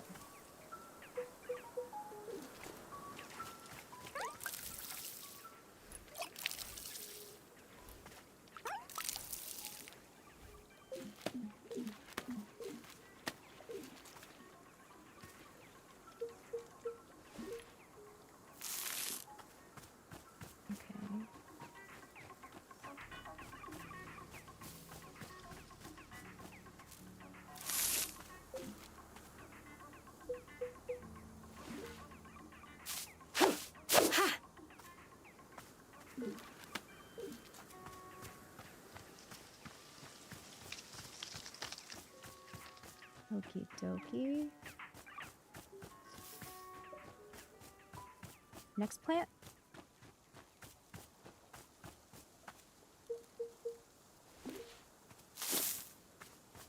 Okay.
Okay, get all of these right here.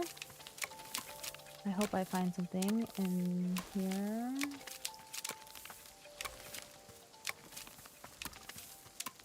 It seems I will not be finding anything in there. Oh, okay, seeds. I'll take them.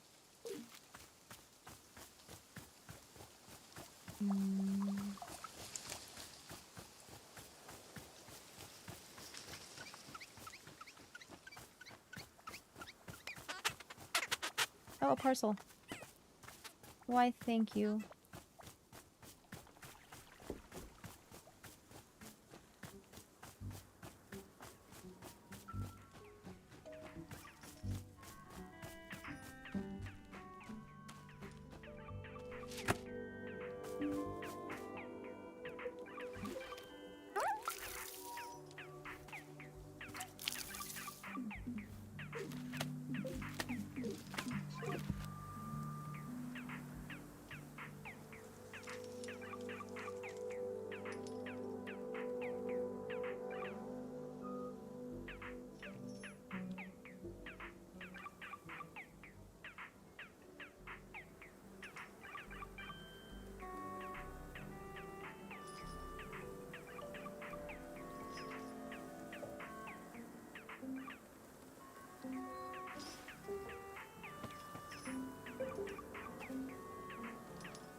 Sorry about that. My daughter needed my help. Okay.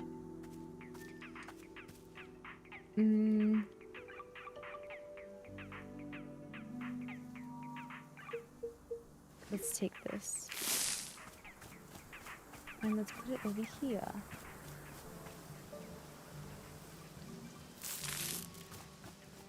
Okay.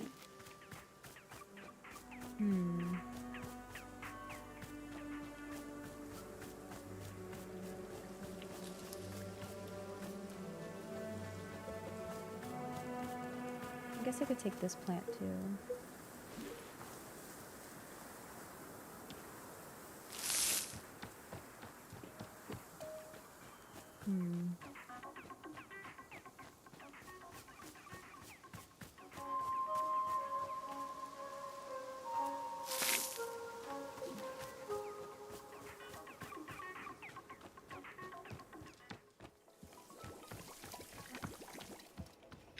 I'll get to you.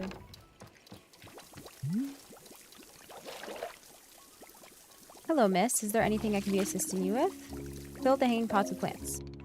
But you did, Miss Alta. The pots are looking absolutely delightful. You have done a wonderful job. Can I say it is a merry spark in Burrow's soul to see them once again. Truly, it is warming me from within. Please, I must be thanking you for the time you spent on this task. Here, I will give you a poster that has been sitting in the back of the shop. What? How many eggs am I thinking of? It is an old flyer for Burrow's favorite TV show. How many eggs am I thinking of? What's the premise of the show? The premise was being quite simple. Contestants are attempting to guess how many eggs the host is thinking of. And yet every episode was an unbelievable roller coaster ride of drama and tension. You wouldn't believe the spectacle. Fortunes were made and lost on each episode. Blood was often literally spilled. Tears were more or less guaranteed. Most episodes saw a romantic relationship either begin or end. Miss Alta, words cannot convey how riveting this show was. And yet, 𝐑𝐼 canceled after 2 seasons. A tragedy. Apparently there were too many complaints about the amount of nudity on the show. Even though all of it was blurred. Nevertheless, how many eggs am I thinking of will always be a fixture in Burrow's heart.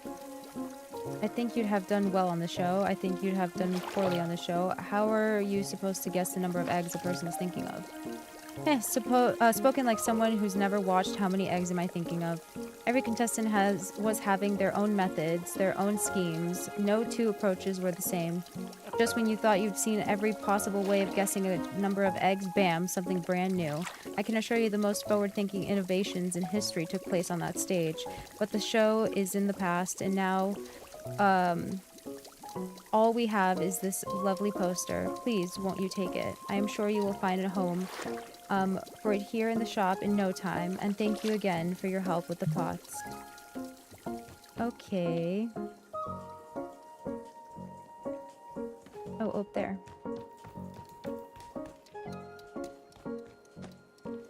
Okay.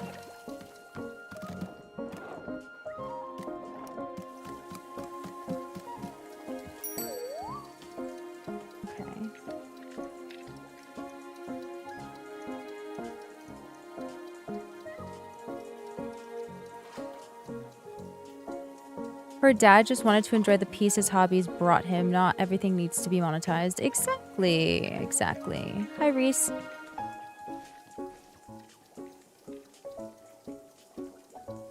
Okay.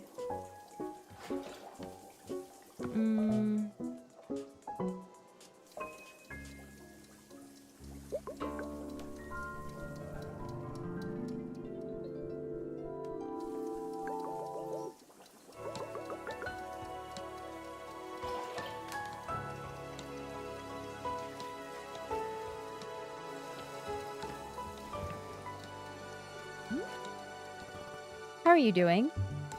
Quite well, thank you. In fact, I was just thinking I would make a request. Have you heard of silver moonlight tea? It is a variety that I drank once with the Vindian monks. The taste of it brought my tongue near to bursting. It was a blisteringly potent drink. Yet when the feeling subsided, I experienced a tremendous oneness with myself and the world around me. I do not often wish for it, but at this moment I find myself desiring a cup. Perhaps all this talk of passion has stoked my adventurous side. Heh. Sure, how do you make it?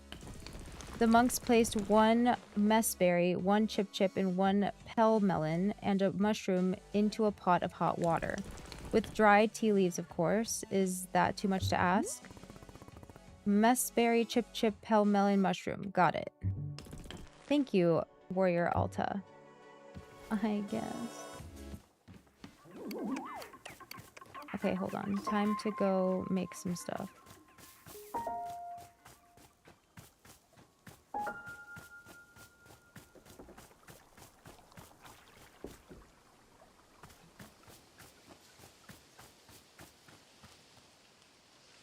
Okay.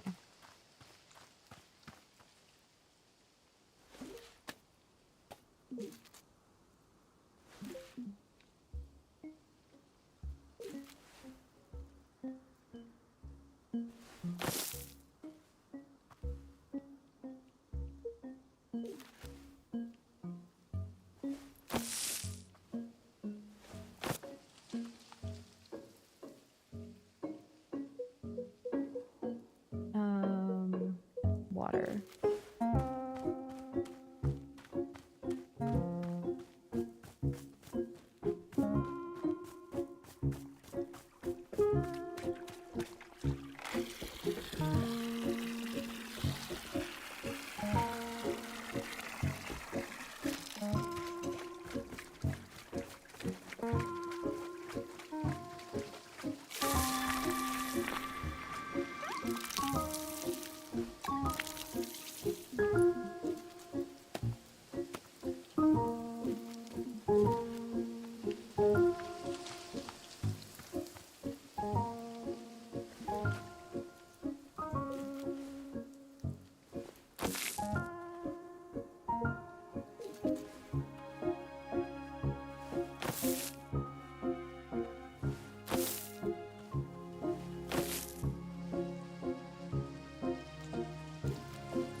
Okay. Then we make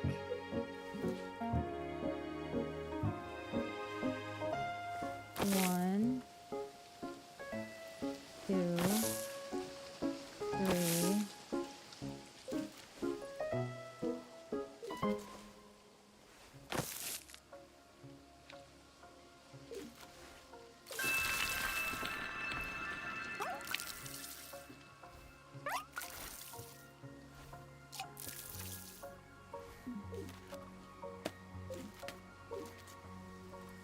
Okay, so what we have, Friedel, Puff Pot. Oh my god.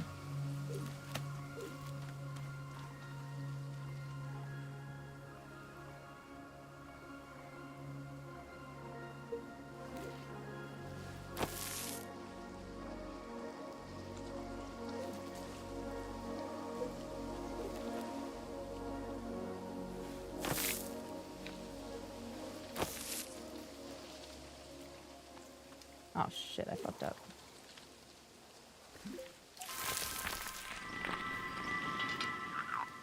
Whoops.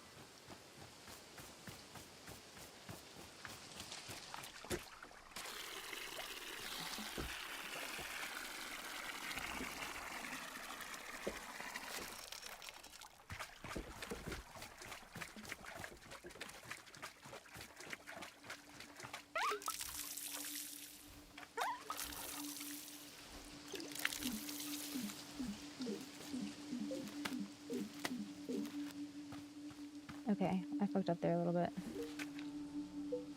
Nope.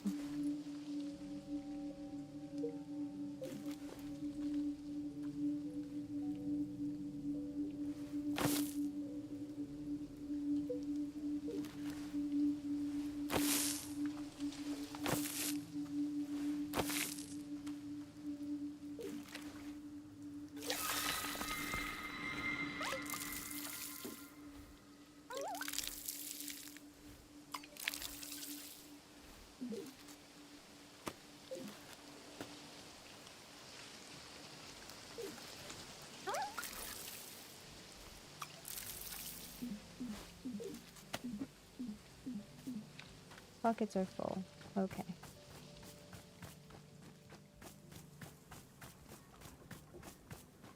Let's go put this on a shelf.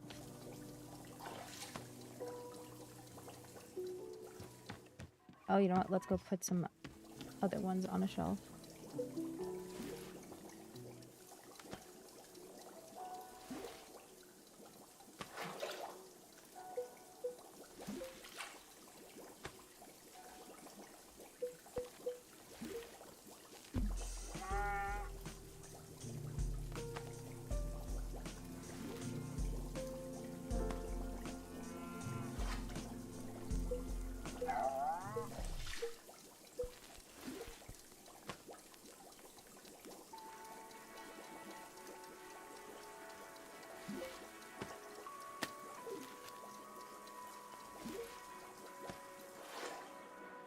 Okay.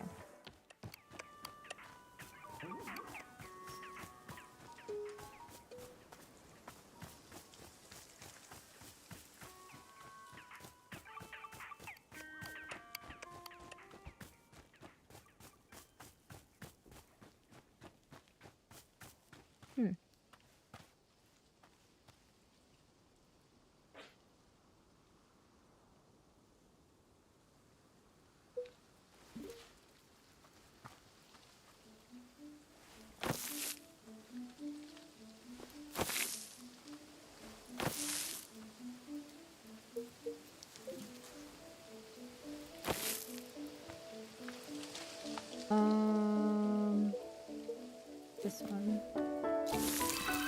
Holy moly.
Okay, maybe I should just go see how this is made. Also, why don't I just make tea for myself?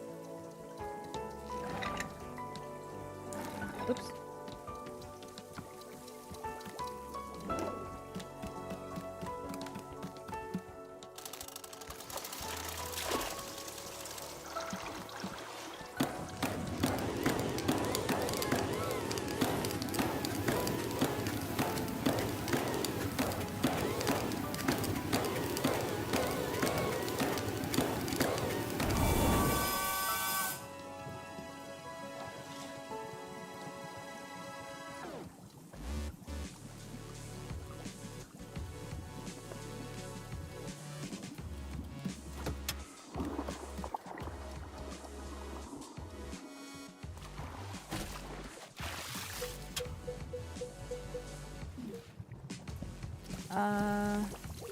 Hold on. I need to get tea leaves.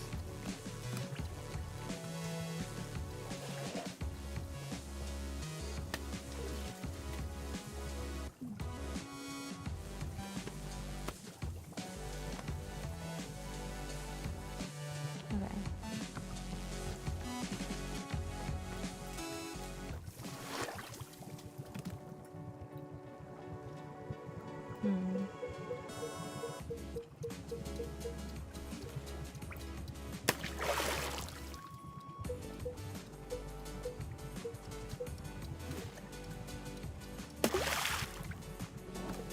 Okay.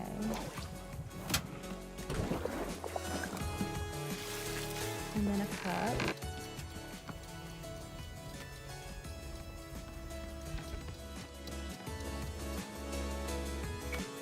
Awesome.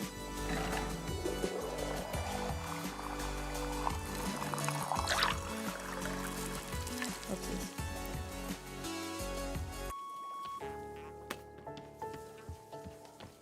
Let's take this and sit somewhere. Oh, in there.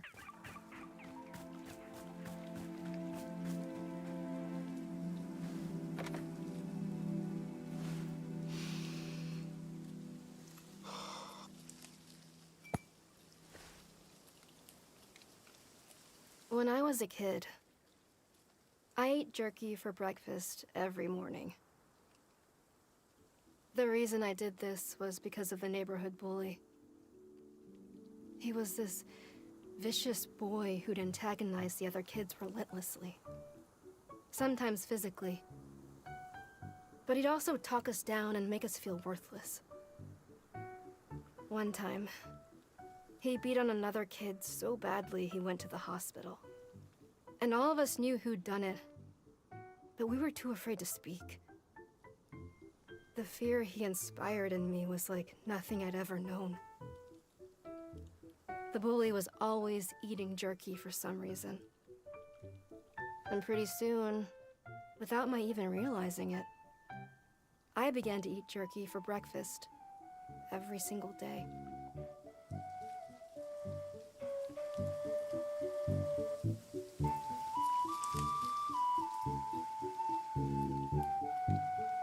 Okay.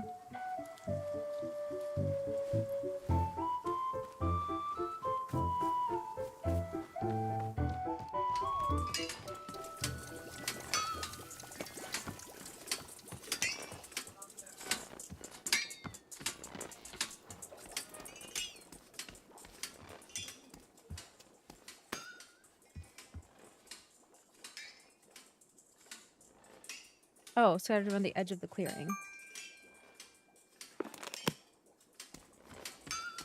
Okay, I know about the mushroom. But what about the other stuff? To the person who has been sending me packages, Detective Grayline here. I got your second package, and lo and behold, it contained the exact evidence I needed in the case of Mrs. Oxford and the haunted clock that appeared in her window every evening. I'm sending you the clock in question. It's very likely not haunted. I'll be honest, this one was vexing me for years, and the fact that you solved it by just sending me the answer is quite troubling for a detective as accomplished and capable as I. In fact, it's the second time you've solved a case for me in this fashion. When will it stop? When will I, Detective Grayline, solve another case purely of my own intellect? I didn't get to be a celebrity sleuth by being handed the answers. Mark my words, I will solve the next case before you're able to solve it for me. The race is on. Right. Okay.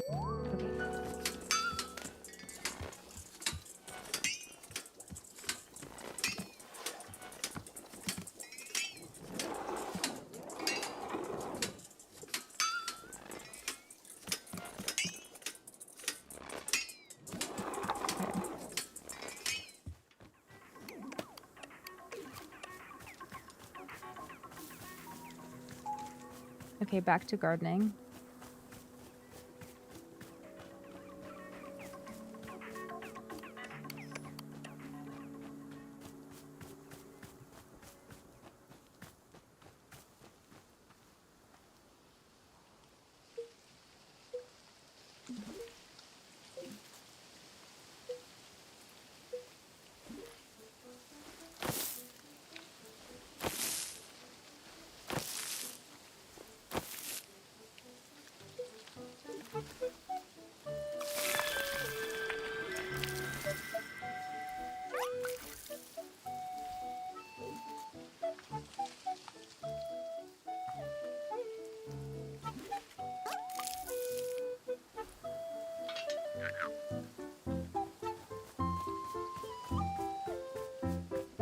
I think I also have to empty my pockets, actually.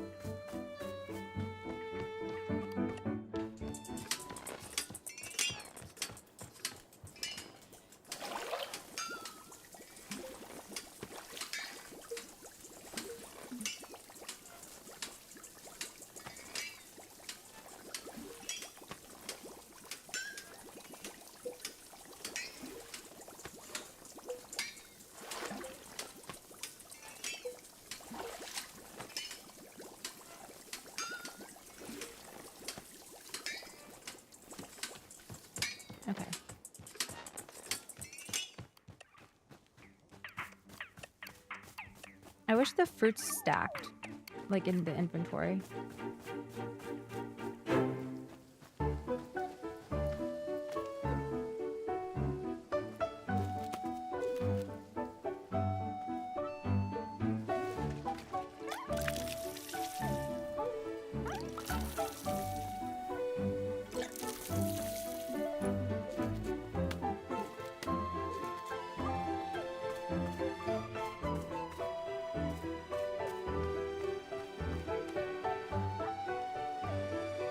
Ooh, a new puzzle if anybody would like to join.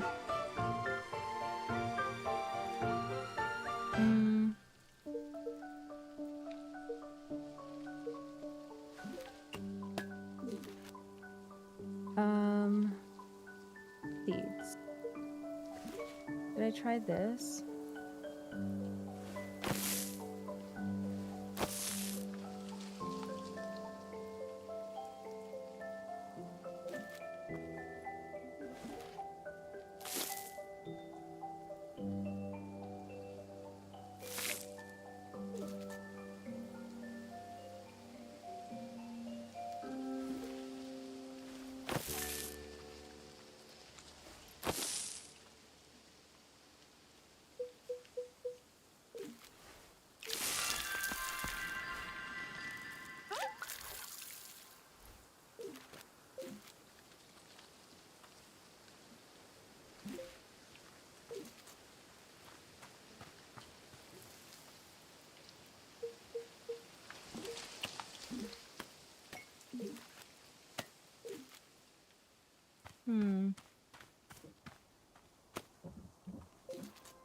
Now I am a little bit confused. Okay. Ah.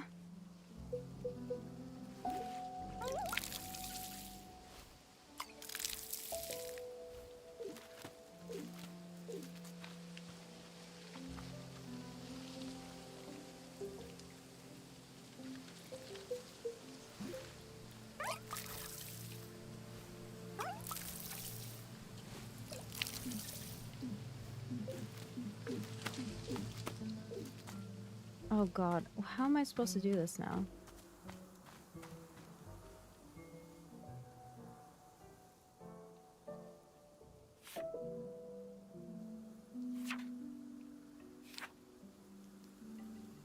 Okay, a mess berry. We're gonna do this one in the middle.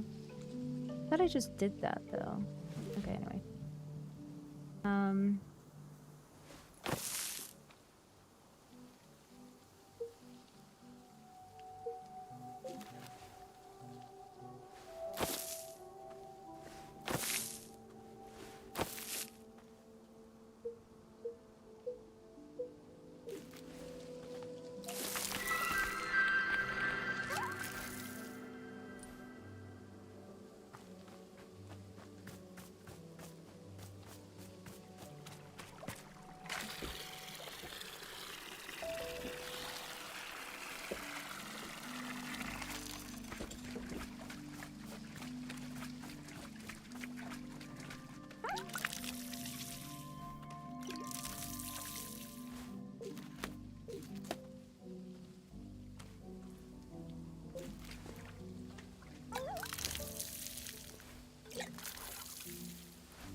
Be here for now.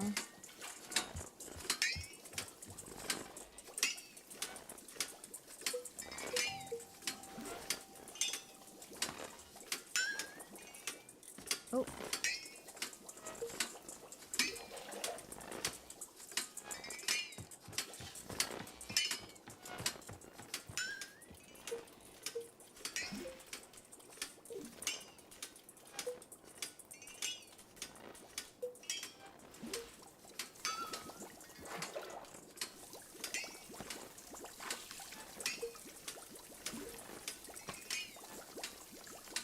Okay.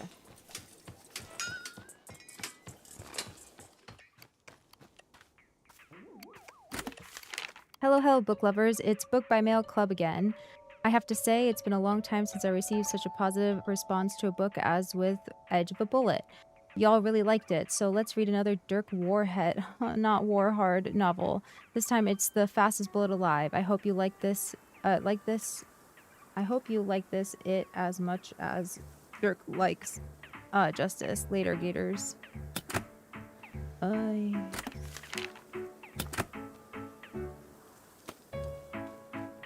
Go put it upstairs, I guess.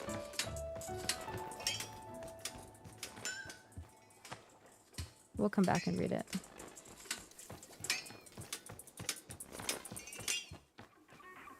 Alright, so we did Messberry. We need... Okay, so we need that one. This way.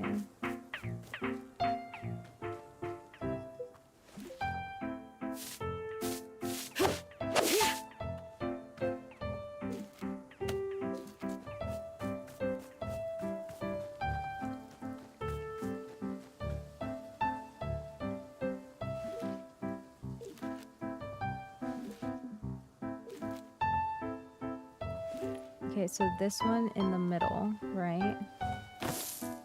And then, guessing this one on the outside?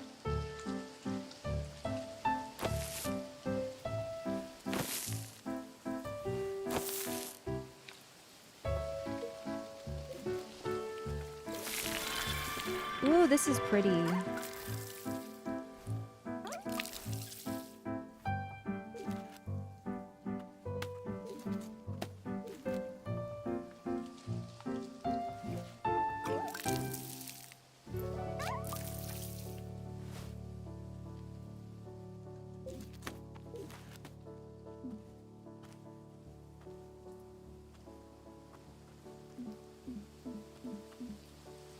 Okay. We need one more. Is it the bite berry?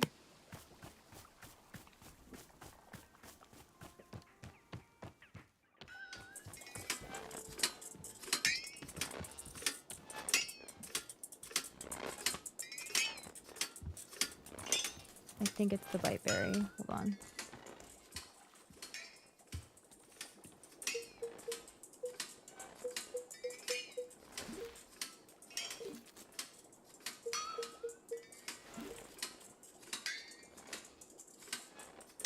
Oh no, mushroom.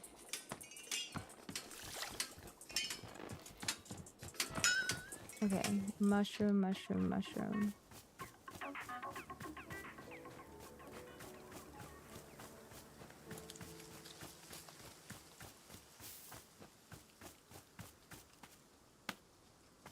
Okay.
I need tea.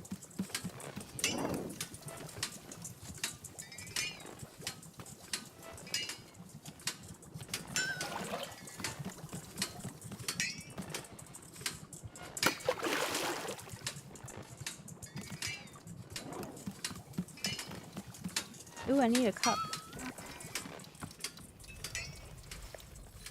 Okay, hello. I've done it. I've built the wind chime.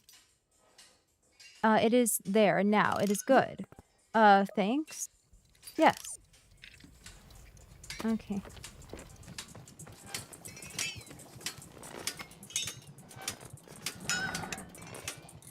Oh, whoops. I forgot to let it go.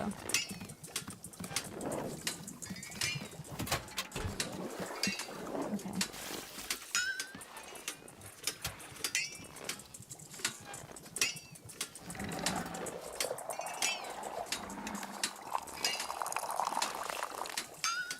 Woohoo! Who needed it? This one.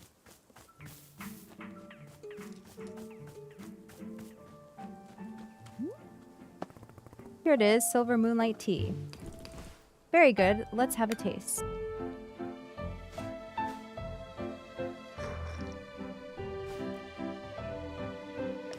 My goodness, what an invigorating rush to the senses. Ah, well done, warrior Alta. A cup of silver moon tea that would make the Vindian monks proud. Whew, it is truly a sensation like no other on this planet, a tea that is not for the faint of heart. Yet, already I can feel it, calming me from within, alighting my truest sense of self. Ah, what a remarkable sensation. I feel alive, truly. I was not expecting to have this particular drink today. Here's to pleasant surprises. Thank you. Why, you're welcome. Alright, y'all. We have about 15 more minutes left of stream. We might go a little bit longer, it depends how I'm feeling.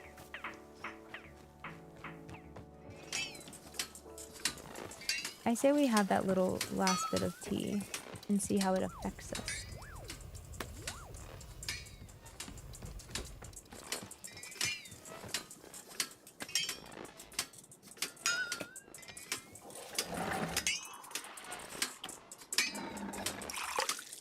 There's like nothing.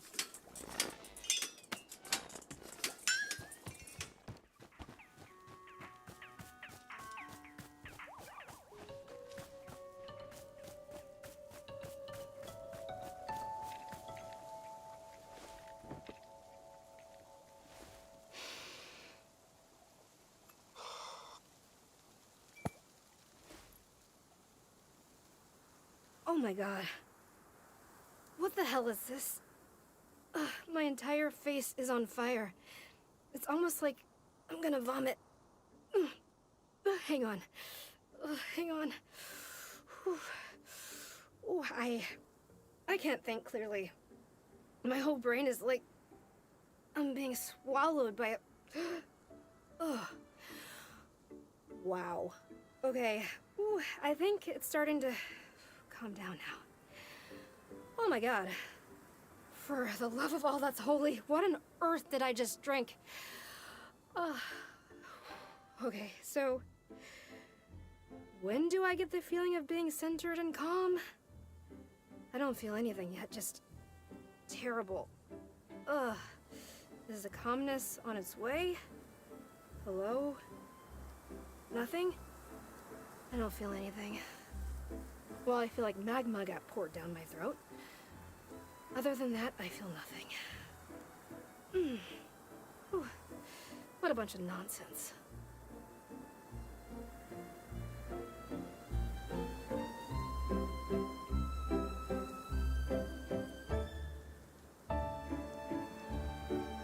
Alrighty, I guess that tea wasn't it for us?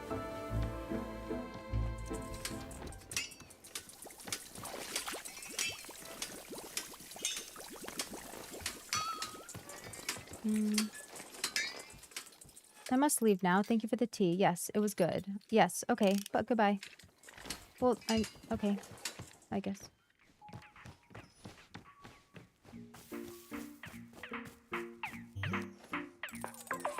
Here comes the sucker now. Sucker? I looked over the garbage you gave me, and guess what? I got a bargain. It's not trash at all. It's an antique. These babies sell for an unthinkable amount on the gray market. You know, I almost feel bad for you. Not quite, but almost. Sure, but you also get its curse.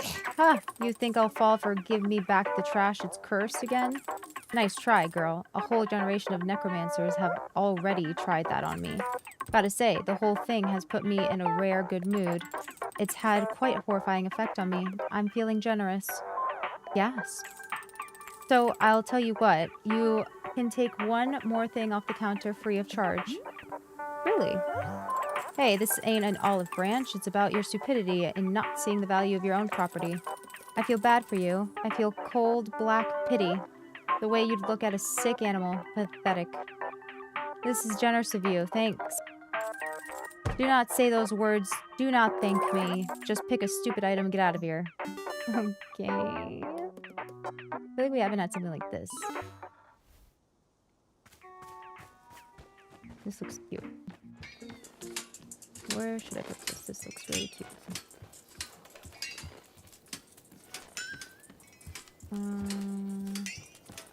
Maybe right there. Yeah.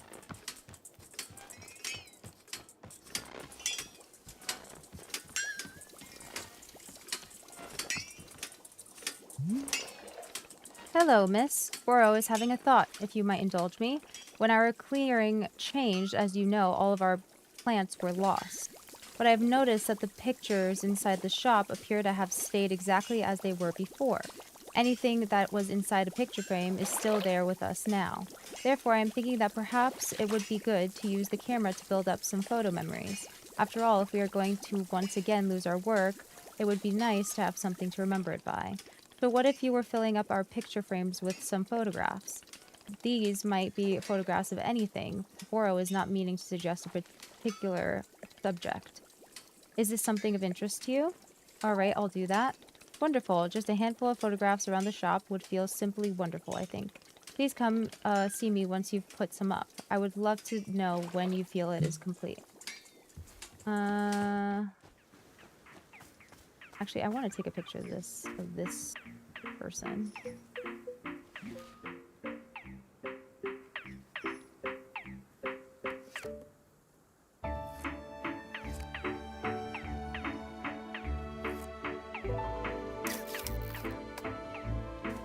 Okay. Let's go put that up.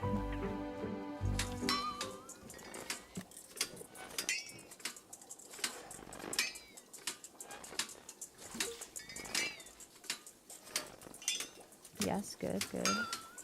I definitely want to get one of this guy, but outside.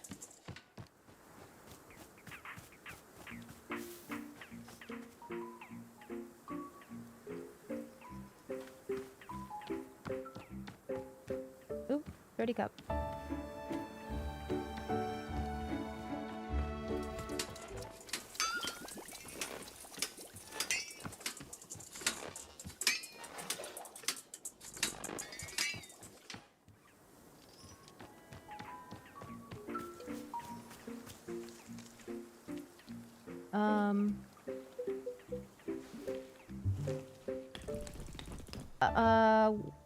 Warrior Alta. A thought has just now occurred to me. I have had a bit of time to rest and to recover, and I am feeling wonderfully restored. Please, won't you spar with me a bit?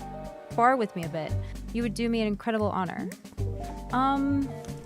In fact, there is a new form of approach that I've been developing, which I wish to show you. To think I would get to share my techniques with the great warrior Alta, I could not have dreamed. What do you say? Right here in the clearing would be just fine. I guess. Excellent, this is fantastic news. I believe I saw a spot over in the field that would be perfect for us. I will go and meet you there. Okay, but hold on.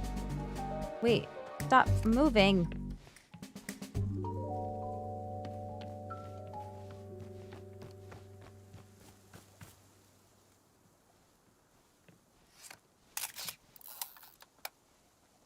Okay.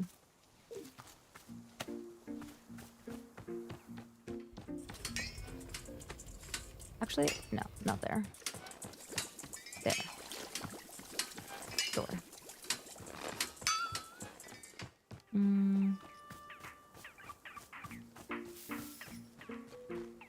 𝙒𝘍𝑻, you need a better picture than that.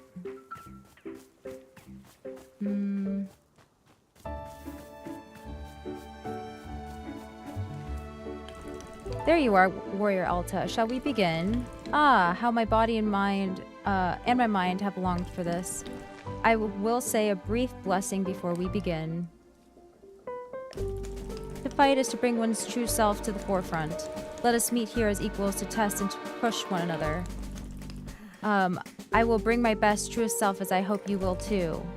In this, all things are well. Okay, I am ready now. How would you like to begin? Shall we warm up with some stance training? Or would you prefer to go right into approaches? I shall defer to you.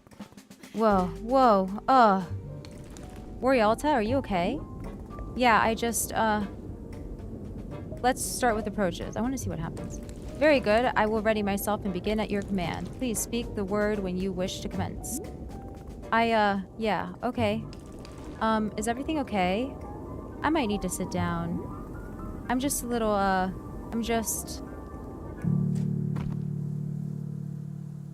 Damn.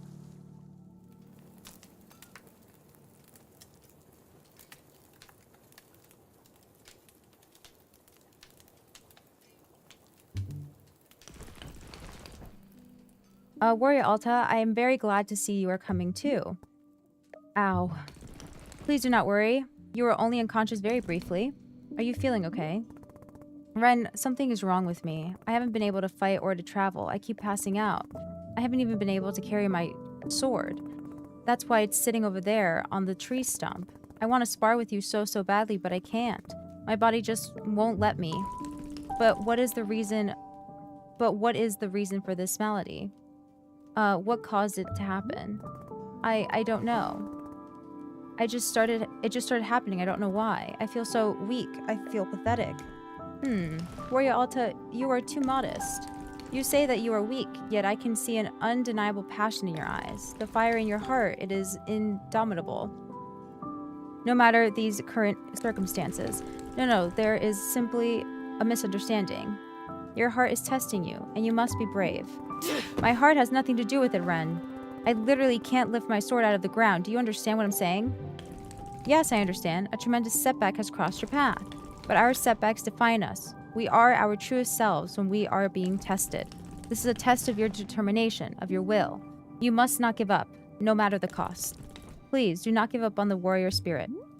But I've already tried so many times. It is possible I'll seriously hurt myself if I keep going. Oh. Ren, what if I'll never be able to fight again? Is it possible I'll seriously hurt myself if I keep going? Seriously hurt yourself? Huh. Am I speaking to the greatest warrior alive or to a mere novice? Combat is your passion, your life. You have internalized every possible method of keeping yourself safe. No, I am certain that a warrior of your acumen would never allow herself to be injured like that. It is unthinkable. But then I need to figure out what's wrong with me first. I'm in no condition for combat right now. Warrior Alta, you and I are as brethren to one another. We are in this together. I promise I will fight by your side until we have cured whatever ails you. Allow me to meditate on this. I will come back to you when I have a proposal. Thanks.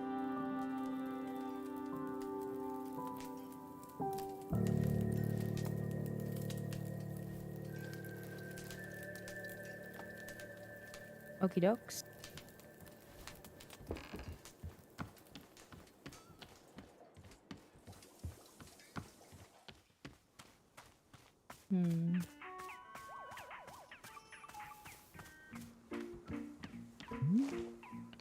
Hello, miss. Is there something I can be assisting you with? You said you wanted to put up some photos? Yes. If you use the photo camera, you could make some lovely memories. Why not take some photos and hang them up around the shop? I feel like that would be nice.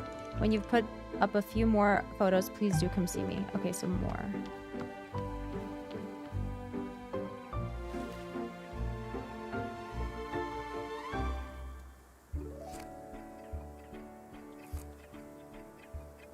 I need him out of camera. Okay.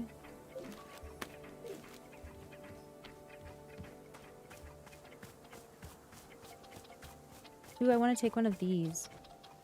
They look so cute.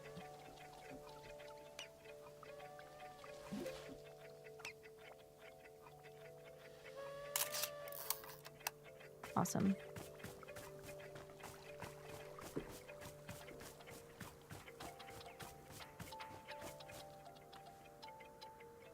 Okay, Boro. Say cheese.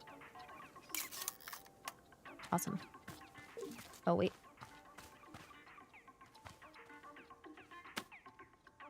Okay, and then we have this one over here that I forgot to take.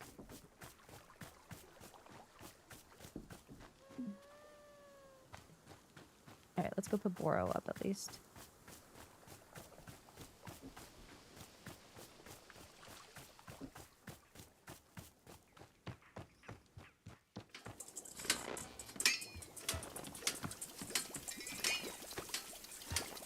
Boro.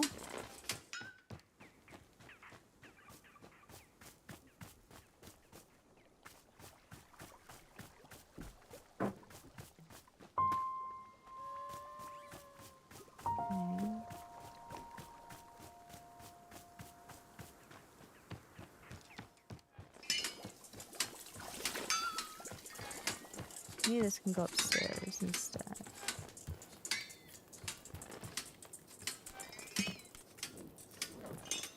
Who the fuck is that?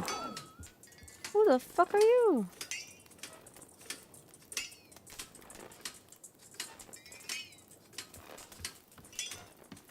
Okay. Okay.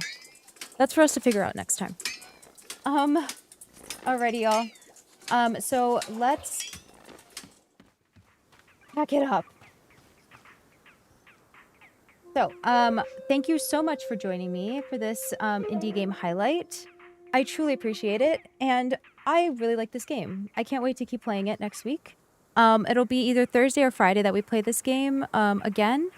And I will be back at 4:30 p.m. So in literally 3 hours, I'll be back with some co-working, which is like a study with me, read with me, vibe with me, work with me type of stream. If you'd like to follow us over there, I'll put the Twitch link in chat because I will only be doing co-working on Twitch. Don't forget to subscribe and like the live stream so you can find me again. And also, don't forget to follow on Twitch so you can find me again. Follows are anonymous, so you won't be pinged in chat if you would like to follow. Okay, let's head out. Thank you so much. I'll see you soon.